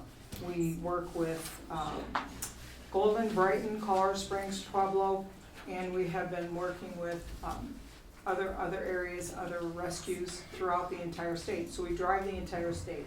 Right now we are using the City of Trinidad tourism van, and that has created some challenges because it needs to be used for its intended purpose. Also, when we use the van, I feel that there is that there are animal dander, pet dander, dog dander, cat, and then if we don't get that completely clean, then we have tourists get into the van, and then we could have a whole nother complication on our hands, and we don't want any health risks for the community. Additionally, we have a small vehicle that is for transport in town. I had my transportation gentleman take some animals last week, and he had 3 kennels in the van, or in the car, and he seat belted the pit bull in the front seat. We were required, they have to be secure. So that was only 4 animals. Last week, the week before, he transported 12. The blessing that these transports do in getting to different facilities is we transported 12 cats, and the very next day, all 12 cats had been adopted. So we're very fortunate to have these community partners throughout the state. I am requesting that you consider this for all these reasons and many more. I do want to share with you in 2024, we had 170 transfers. In 2025, we had 176 transfers. In January of 2026, we had 28 transfers. And to tomorrow, in the month of February, we've had 14 transfers so far. In one day, we accumulated lovingly from our animal control officer 23 dogs in one day. We were bulging at the seams, and thank goodness our transfer coordinator, with the help of the van and the help of the community in the state of Colorado, we were able to get all those dogs transferred out by tomorrow. So it's quite a blessing. We do have a lot of animals that are taken in from very bad situations in town, and that's where those 23 came from. They could not be adopted out in this community, so they do need to be transferred. That took us to 37 dogs at one time, and that's just not what we're here for. Do they come to Trinidad very often, or do you drive them to the spots? Today we did have a transport from Brighton. No, they don't come here, but she happened to be going through Raton. She takes animals from Texas, New Mexico, and the state of Colorado up to Brighton. It's a puppy rescue. So she had gone to Texas, and that fell through, and came up through Raton, and then we were communicating with Brighton, and they said we can actually drive by, and they did pick up 9 puppies. So that was our. So what we would like you to consider, as Ms. Marshall has said, that we're not allowed to use our own personal vehicles anymore for transporting animals, because that's what we've been having to do. We can only fit 3 kennels and a dog in the front seat, and when we are transporting as many animals as we have to transport, using the tourism van is not a viable. I would just add that it was an identified liability, which is why we're bringing forward an unbudgeted item. If we want to use the tourism van for tourist activities this summer, picking people up at hotels, taking them downtown and doing that, in conversations with Kathy, it was discovered that employees are using their own vehicles to go to Brighton and Golden, and we are liable. Some of these employees are full-time and some are part-time. So this is an unbudgeted item. We do and will be pulling it out of our fleet replacement. There is funding in that line item now, you probably noticed. That is for one of our fire trucks we do expect to be delivered this year. We do anticipate that fire truck to come in, which means while our budgeted funds will cover this purchase now, when the fire truck comes in, if it uses all of those funds, it will put us over on this line item. It will come out of general fund reserve balance, which is approximately $4 to $5 million right now. So we'll be doing a full reserve report in April, but we haven't closed 2025, so I can't give you an exact number right now. I'd like to motion on this so we can have a discussion. Second. Discussion? Yeah, I noticed in the request that you made that there were times you said that the van was being used by the welcome centers or for tourists, and you needed to transport animals then. So what would you do now if you can't use your own vehicles? What would It's going to have to be done in multiple days. And so driving to Golden takes him almost 10 hours round trip. So he can only transport 3 kennels plus a dog in the front seat. We could fit more cat kennels in there, but it would be a multiple day transfer. And this week he's doing 2 transfers, and next week I think he has 1 on the books. So it would become very cumbersome. I would just add that that's a non-exempt employee, all of the shelter is, so that would put us in overtime. And the fuel costs if you're making multiple trips. So, okay, just want to be clear that there's definitely not a very good alternative. Is this van, no seats, just a? We've offered pictures, we're happy to pass around those if you haven't seen them. And to probably answer Mr. Moore's question that he asked earlier, the animal control vehicle is not meant for this purpose, so that's why we're looking at it. It is also the, And he needs to be Trinidad here to Police. do Yeah. his job, I mean. Is there any other thing that the shelter could use that for? That's a great question. We're working on fundraisers, and we're working on partnering with PALS, so I'm sure that we could find other uses that are viable in the community for sure. But at this moment, this is the Well, one thought he had me was your aluminum cans to get them out of there. I really don't understand how they stay there all the Oh, they time. don't, they came and picked them up today. Yeah, but I mean how they stay there and somebody else doesn't come get them. It's amazing. You know, they could. Right. They could be going other places. Right. You know. But I mean, that van might be something good to use. I would probably talk with Ms. Marshall, and I would get with Maniscalco and see what our options were. Great comment.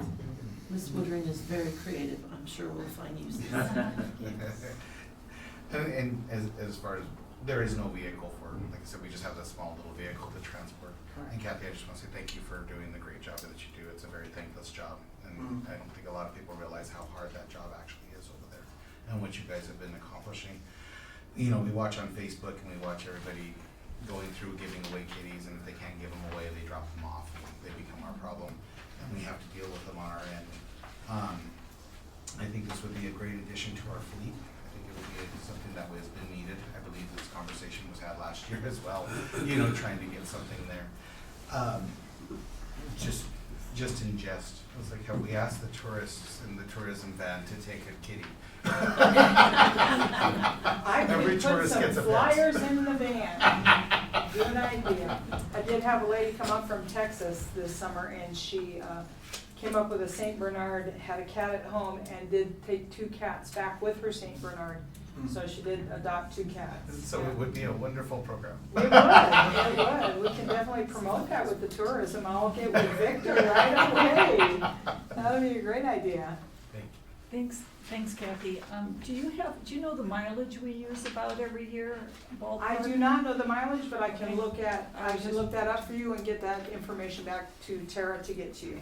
Okay? And is there any chance on a certified pre-owned vehicle, or because of warranty, is it better to just buy a new one? Yeah, We Madam Mayor. negotiated that. Okay. Yeah, Madam Mayor, I believe that Stephen Gutierrez looked all this information up for us, and he found that buying this new van was probably by far better than getting anything that was pre-owned.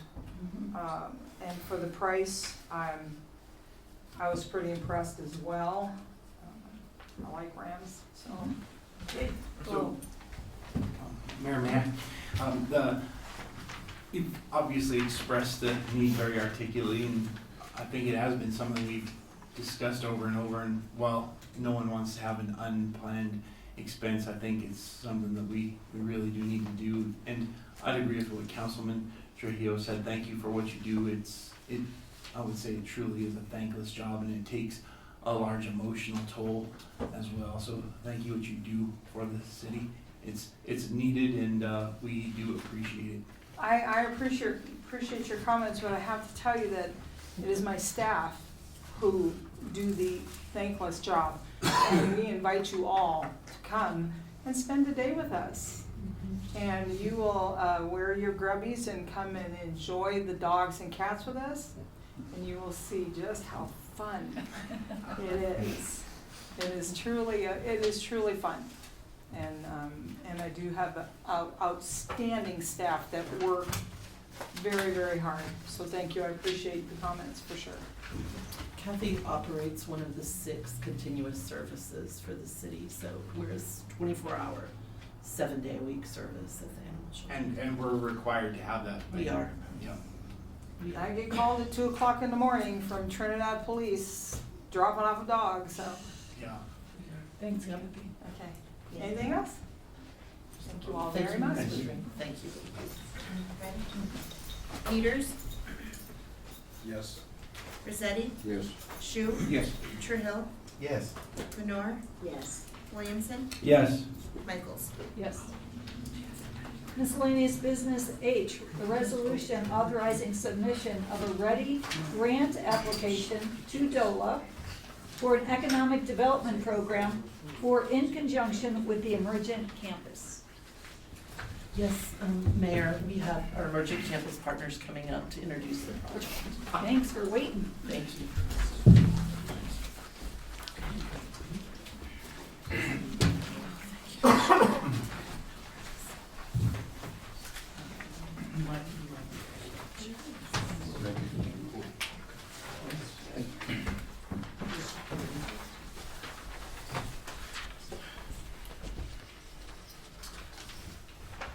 Good evening, council members, Madam Mayor.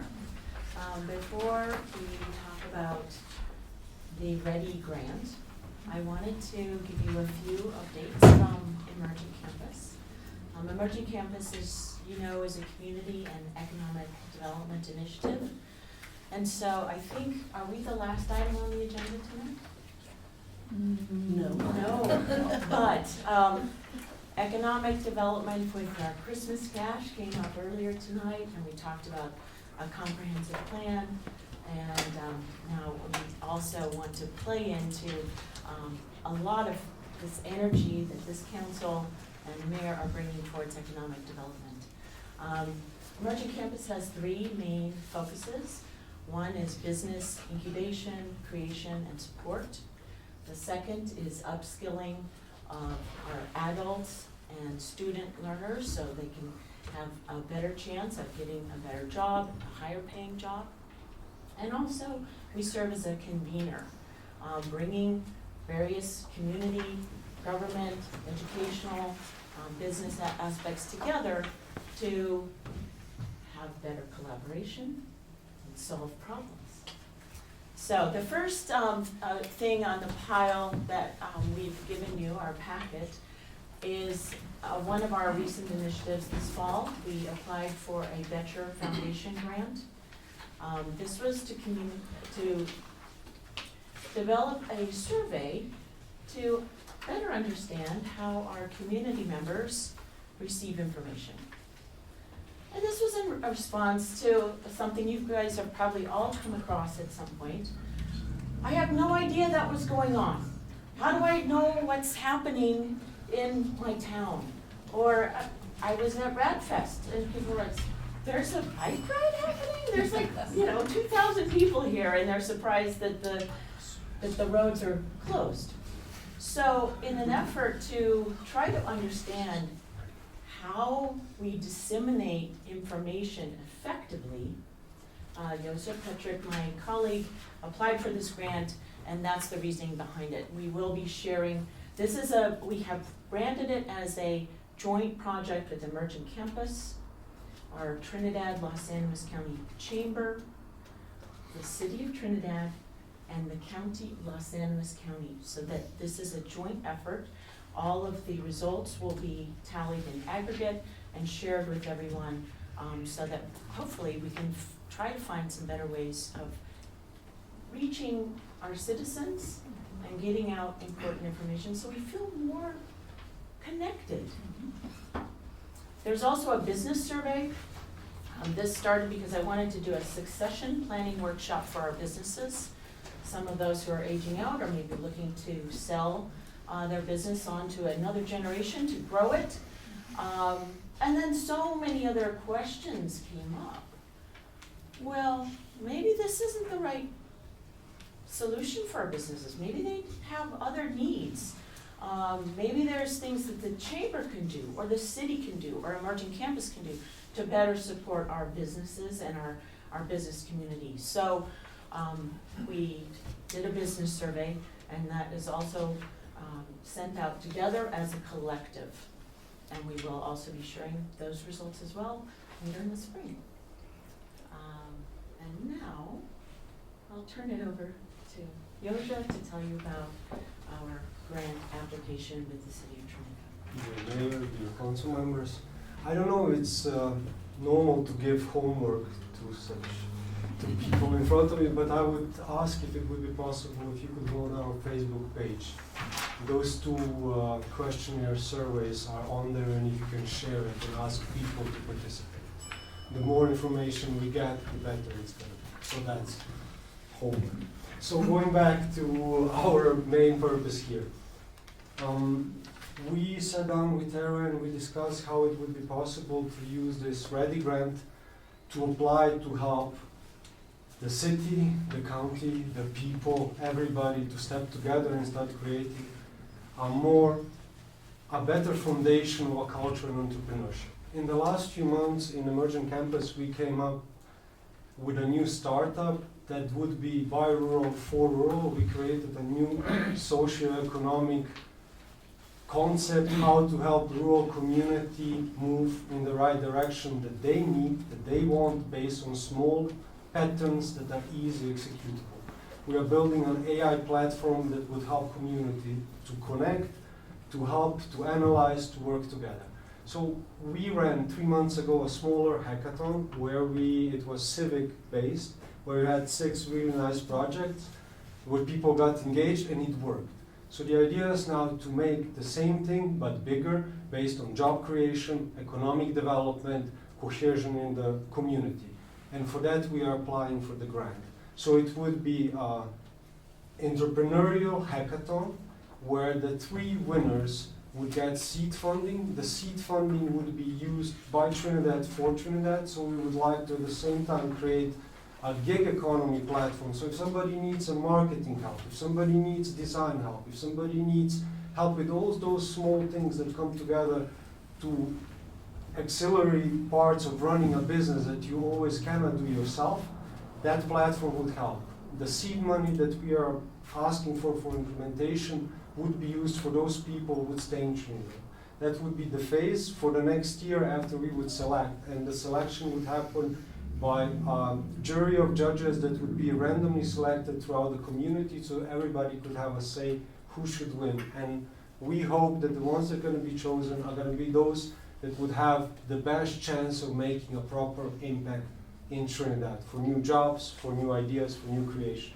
For the next year, we would help with those 3 companies with technical support, with business development support, and part of this grant would also be used to hire a part-time data analyst that could be shared between Emerging Campus, the city, and the county as the foundation for our economic development department that we all together could use to figure out how to make a generational plan and in which markets and how to move forward as a city, as a unit, as a community. We are applying for $120,000. From those $120,000, $45,000 would be matched by the city, $12,000 would be matched by the Patterns and Emerging Campus, and we are asking for $63,000. Hopefully all of those $120,000 will be spent in Trinidad for people here on the ground. If there's some skill or some kind of expertise that we don't have here, then we're going to have to spend it outside, or we're going to try to figure out how to get it here and keep it here. So that would be a quick update. To foster culture, we would get 3 startups, we would create 3 jobs with this, and the money will stay here. If I could add, I think from a city perspective, Councilmember Hsu mentioned that we really needed to start using some of our economic development fund money. We have used it for housing now. that we really needed to start in using it for job creation sometime back. So one of the things we've been working with Emergent Campus since last July, the city and county partner with Emergent Campus, and they do a lot of our economic development leads. Until we have a fully built out department, it's been an instrumental partnership. This platform that Emergent Campus will own through a partnership with one of their startups would give the city an unlimited and forever membership to the AI. The AI isn't necessarily for civic work, although I see some application there. It really has to do with the economic development environment. AI is the way of the future. We're not touching it in any of our work right now. Imagine the ability to have access to a platform where we could say something like, in the Trinidad area and in the region, what conditions do we need to have on the ground to attract small to mid-sized manufacturing plants, right? What are the conditions that we need? The AI will help us to analyze those. Now, it seems like we should be really smart enough to figure that out ourselves, but what we're seeing, the more and more that AI is applied, the better, quicker, faster we can start diagnosing it, because not only would it lay out the conditions of what we would need, it would also give us the funding sources we could chase to actually get those conditions on the ground. So what we're asking for from the READY program is that Emergent Campus would hold this event, signature event, likely this summer, that all of these entrepreneurs and innovative creators would come forward and compete for 3 days to get funding. We would fund 3 ideas through this grant. Emergent Campus would bring in some consultants that could help those businesses enter their information into the model, that would help walk them through the correct data they need to enter, that would spit out what conditions those businesses would need to be successful. Then there's a secondary consultant that would help them begin to implement that. So what could grow out of this in 1 year is we identify businesses, we help them get off the ground, but what happens when those businesses start going from startup to scale up? We'll start seeing the real advantage of that. The more the AI is used, the more it builds out. If Emergent Campus begins to sell subscriptions to that on the long term, then we would see the AI get smarter and smarter and better and better, and we would have access to that AI tool. I'm recommending that we do this, and you know I don't recommend very often. I stay neutral most of the time. This is coming out of our Economic Development Fund. We're anticipating more than several $100,000 to be deobligated from the Housing Now. This would be $45,000 that we would contribute. DOLA would give $63,000, and Emergent Campus would backfill the rest of that, as well as be the project managers on the project. This is an excellent first partnership of a real program that touches the city. So we put this together pretty fast. They wrote it, I read it this morning, it's excellent. I feel like we have a really good chance. So we're overmatching what DOLA is requiring for rural jurisdictions. They require a lesser match, but they only have about $900,000. And we're asking for $63,000 of that. So we overmatched it to be competitive. I don't know if that kind of just adds kind of my take of why we would want to do this. If you have questions for any of us, though, we're happy to answer. And just as a point of information, Ms. Loudon is also a mayor, so feel free to address her that way. I love it. Motion, please. So moved. Second? Who made the motion, please? Carmella. Thank you. Carmella. And I second it. okay. Discussion, please, Mayor. I would just, I really appreciate what the Emergent Campus is doing. It's exciting, and I think this presentation is, at least from what I've seen so far, it's really sort of a capstone. It puts it all together, and it gives a great forward look at what's possible. So I'm really excited, and I support it. yeah, I would just like to say, I have been so excited about Emergent Campus since summer when I was able to visit with Christine and really got jazzed up about it. And I did attend the hackathon the first night. Unfortunately, I couldn't stay for the whole thing, but I did stay for the introduction of the projects. And they were really innovative and interesting. And then unfortunately, again, I did not get to see the winners, and I couldn't attend that event. But I just think this is great, and I'm so happy to see the city partnering and some true focus on some economic development. So I'm really excited about it. Thank you. I think it's very positive, and that's what our economic fund should be for. So, good job, thank you. A question, you wanna hire 3 people, is that what you, correct? 3 part-time people. How is the funding gonna be after this year? Do you have a way to redo the funding? Cause then if you hire people and you put them in and they don't have funding for it, then we're back in the same boat as we were. The 2 part-timers would be under the AI platform, one would be under the data collection that would directly serve for the Economic Development Foundation department.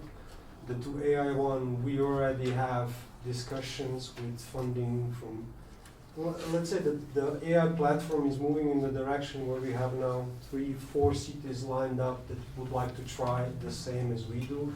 That company is going to be headquartered in Trinidad, so if we pull it off, we would have like a,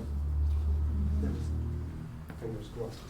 We do believe that this AI platform will become a powerful tool used across the United States for rural economic development and creating the conditions for healthy growth to happen. As Joseph said, this company would be based in Trinidad, and we are talking with state partners already about rollouts. And Trinidad would be the launch city. Yeah. So that's how we would try to get continuous funding. Yeah, it's important to Yes. keep the program going. Agreed. Just start it and then drops off. Okay. Thank you. Councilman? You're right, communication is the #1 thing, and you get it out there, and I think you guys are great, 100%, and backing you whatever you need. Thank you. Councilman Trill? So we'd be the first, right? So which we are truly known for. And we are the first in Yes. so many things. So it's wonderful to hear when we get to be the first. It's just one of those things that we just have to keep doing. And I really appreciate the work that you guys are doing over there in AI. We're at CML, got to attend the benefits of AI in government, and my goodness, it's how do you say, it's endless. The possibilities are endless. And I think this is a great step for us to go forward. I think this is a great move for us to make. Thank you for putting this together. Thank you for looping us in on this. Because you could have went somewhere else, but you came to us. So Canyon City was trying to get it with us. So Never. No and- Fremont and County. Just wanted to another, if I can reach out. Maybe we're gonna need help with the Spanish chambers because of the people who are not fluent in English, really to open it up to everybody. That's Correct. gonna be the same with the questionnaires. There are this first one in English. We wanna include all the other communities to really get feedback from the whole community. And something that probably Christine wanted to mention, but she probably forgot. Another option is if we manage to create a nice, positive role model type of effect, next year maybe people want to be angel investors in our company. So we can have a local investment fund where people are willing to put, we are willing to put our money where our mouth is and invest in our local economy, $100, $500, $1,000, whatever. But also, just ask you to follow up with Veronica. Our communications coordinator's fluent in Spanish. She'd be happy We to help already, you. yes, I'm just opening an additional. Yes, anytime you want to, just let us know. I'll drive you contact, so, yeah. And I'd just like to say, I think it's great, the partnership with our administration, as hard as they work to have that relationship with you guys and how we're going on that. And I've been there, and it's just wonderful. I think everybody just wants to say the emerging campus all the time, because we're all so proud of you. Thank you. Thank you. Roll call, Mayor. Roll call. Peters, Yes. Rossetti, Yes. Shu, Yes. Truhill, Yes. Venor, Yes. Williamson, Yes. Michaels. Yes. Thank you so Thank you. much. Thank you so much. Let's submit tomorrow. Item number 9, reports by city manager and city attorney. First. Passing maps. We have a handout.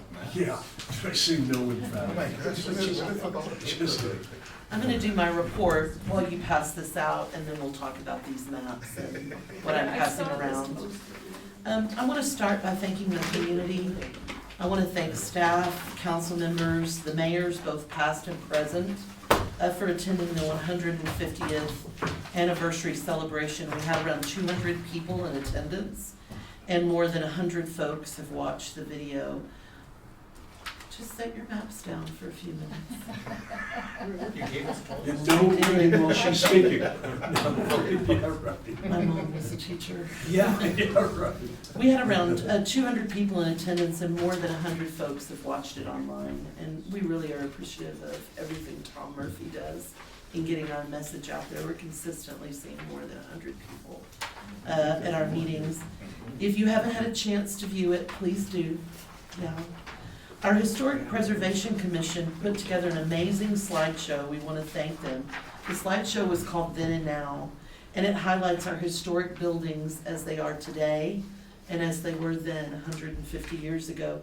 You might be surprised by how many of them are here and how many of them were then as well. You might even see your favorite building highlighted in the slideshow.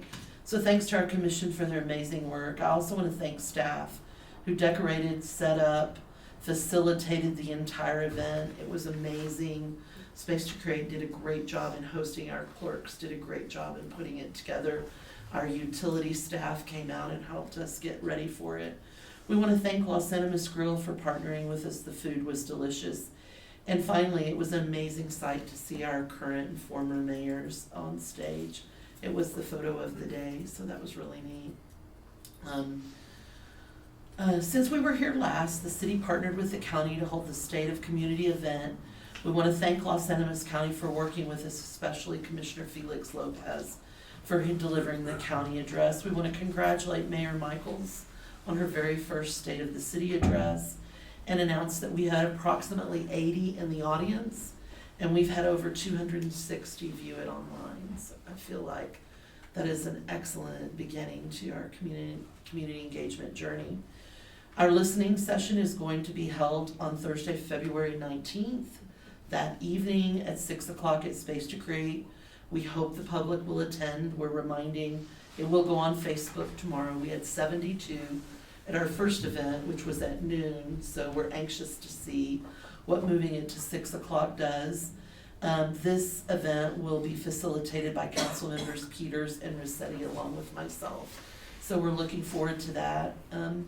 I want to mention that the mayor and I were appointed to the CML Policy Committee, and there's a major policy meeting in Denver that day.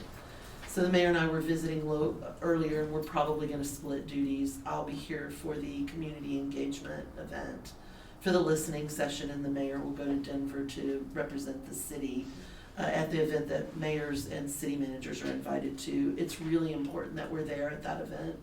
They're talking about the entire legislative session. They're talking about local control, which is one of the main speeches, and how that's possibly under threat. So we definitely want to be in that conversation. Unfortunately, it's not available by virtual, or we would invite everyone to come in and see it.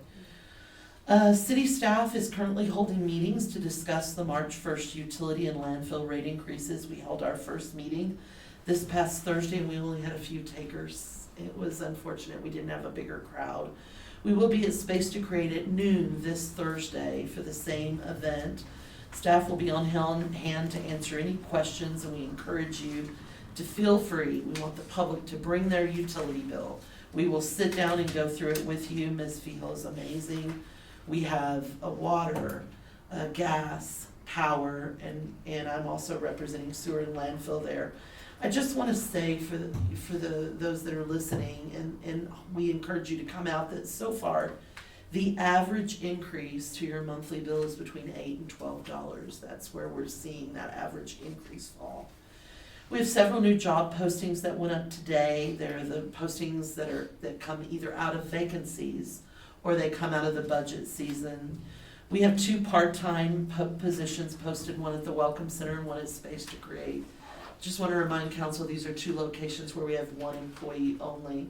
So this is going to give us the ability, these are both potentially 7-day-a-week operations. We have 3 full-time operations, 1 at the front desk at the animal shelter, 1 in Fleet as the storekeeper, and 1 in Public Works. And this is a position that was vacated by our horticulture manager. The new title is landscape coordinator, and it's going in Public Works. So those 3 were posted and will be up for 2 weeks. Please see at your spaces the email and map showing the downtown. We're entering the convent and church project. We're entering some of the first major closures. So if you can locate East Main on that, then you will see Convent, which runs from East Main. And then you will see Church, which runs in front of the church. You'll see Commercial Street. We're going from Commercial to Animas on Church Street. And we're going from Main Street all the way to the end of the one-way, right before Bank on Convent. These are the closures. We've included the email that provides the detail to explain the map. This is already on social media. This was passed out to our partners last Thursday, our partners being the church and all the businesses that are impacted. I wanted to advise council so that you would have the physical map. If you do get calls, you're certainly welcome to send them to us. In City Hall, we're happy to answer questions about the closures. This started today. Really, it kind of started yesterday, but you're gonna see it implemented fully this week. Please let me know if you have any questions. This was mostly to provide you with that information, so you would be aware of what's open and what's closed. Thank you for the approvals tonight for both the Ready Grant. It's a good thing we got approvals. I would have to scratch this out. Thank you for approvals of the Ready Grant. We will submit it tomorrow, and we will submit the EIAF Comprehensive Plan Grant next week. These are both great projects. We're hopeful for the funding. We'll know on Ready by May, and we'll know on the comprehensive plan by June. So we'll keep you informed. Hopefully the next thing we're bringing to you is an award letter. If we don't get funding, we'll start investigating other resources. Now that we're in February, we're kicking off the 2025 audit. I'd like to remind council, especially those of you that are new, that the state requirement is that we do an annual audit, and we kick it off in February.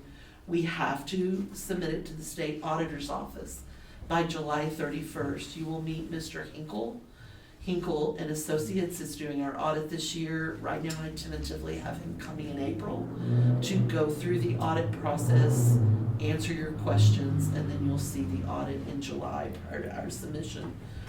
I noticed we did not do this last year. I would like council to actually approve the audit prior to filing it with DOLA, so we will make sure that you're engaged in that process as we go along. Thank you for appointing some board and commissions members tonight. We have more, we've been advertising, and we have more interviews, so we'll be bringing that forward for you. LTAB opened a grant on Sunday, and they're soliciting applications in the month of February. In the budget, you'll remember we have $100,000 of tourism funding set aside for grants. I'll definitely be following up on the wellness festival that's going on at Space to Create, making sure that they get their grant in for that funding source. So the way that will work is the grants will be submitted. Mr. Gutierrez and myself and possibly some other staff will review them for eligibility. Once we determine they're eligible, those grant applications will be reviewed and scored by the LTAB board. Once LTAB is ready to make the recommendations, then we will set a meeting, bring them to a regular meeting. It'll be an agenda item, and they'll report on their process and their recommendations, and I'll ask you to approve that prior to us issuing those grants. So once again, I want to remind you we're being consistent with the existing ordinance, so you may feel like some of you who were here last year were doing things a little bit differently. I attended the TPR meeting. There's no need for me to report on that. That's already been done. Santa Fe Trail Days is underway, and we'll have a lot of exciting things coming forward for you there. I want to close by giving you a heads up that we have a very busy agenda. Work sessions are filling up. We are booked through May. We have topics. I want to kind of give you the topics we're bringing forward. You're going to see the Wildland Urban Interface next Monday. We're also going over, I know former Mayor Rico covered it today, but we have a full report on marijuana funding for you, and we'll be bringing that forward. Urban Renewal Authority, Planning, Zoning, and Variance Commission, and Historic Preservation Commission have a joint work session scheduled with City Council for your second work session in February. We're going to talk about what those tools are and how they help us through economic development, particularly urban renewal. We're actually going to do some case studies of some local buildings we might be able to fund for rehabilitation. The River Project will be here on March 9th. We're also going to have the ADA transition plan that's closing as part of our ADA, which City Attorney Downs reported on. We're going to need to look at some fiscal policy rules. We don't have a lot of guidelines on fiscal policies, so I'm going to be bringing forward a full presentation on those and have you start thinking about some things before we get into the fall and we have our budget again. Building codes, we're going to need to talk about them. We're going to see what the assembly does as we go through this process. So hopefully we're going to see some relief from some of those requirements. We have some utility system reviews. We want to get you out and let you look at some utility systems and then talk about some of the process we've had with this current rate increases and how you want to change that timing. We're gonna want to do a full-on capital improvement discussion to talk about the money and start putting together for the first time, a 10-year plan, because we have that capital improvement funding, which we'll continue to say thank you to the community for indefinitely as long as we're here. Code enforcement, this is something we talked about in your onboarding. We're definitely going to be bringing some things forward. City attorney's already mentioned we're going to have to address some of our fines as a result of state law. That will be there. We have public safety measures coming forward and emergency management reports coming forward. So the work sessions are getting full. This is the work that I indicated to you when you signed up for this in your candidate meeting, that this council was going to be needing to look at a lot of policy. So I'm happy to follow up with you in your one-on-ones if you have specific questions, and looking forward to continuing this journey. That was what I had. Thank you. Thank you. Thank you, Ms. Marshall. Mayor, council members, I'll do my reporting in executive session. Okay. Please. Thank you. You're so generous. And I won't. Right. That's right. Thank you. And we go to item number 10 and go into executive session. Please. Do we need a motion for that? We do. So moved. Second. Call. Peters, Yes. Rossetti, Yes. Shu, Yes. Truhill, Yes. Benor, Yes. Williamson, Yes. Michaels. Yes, thank you everyone for being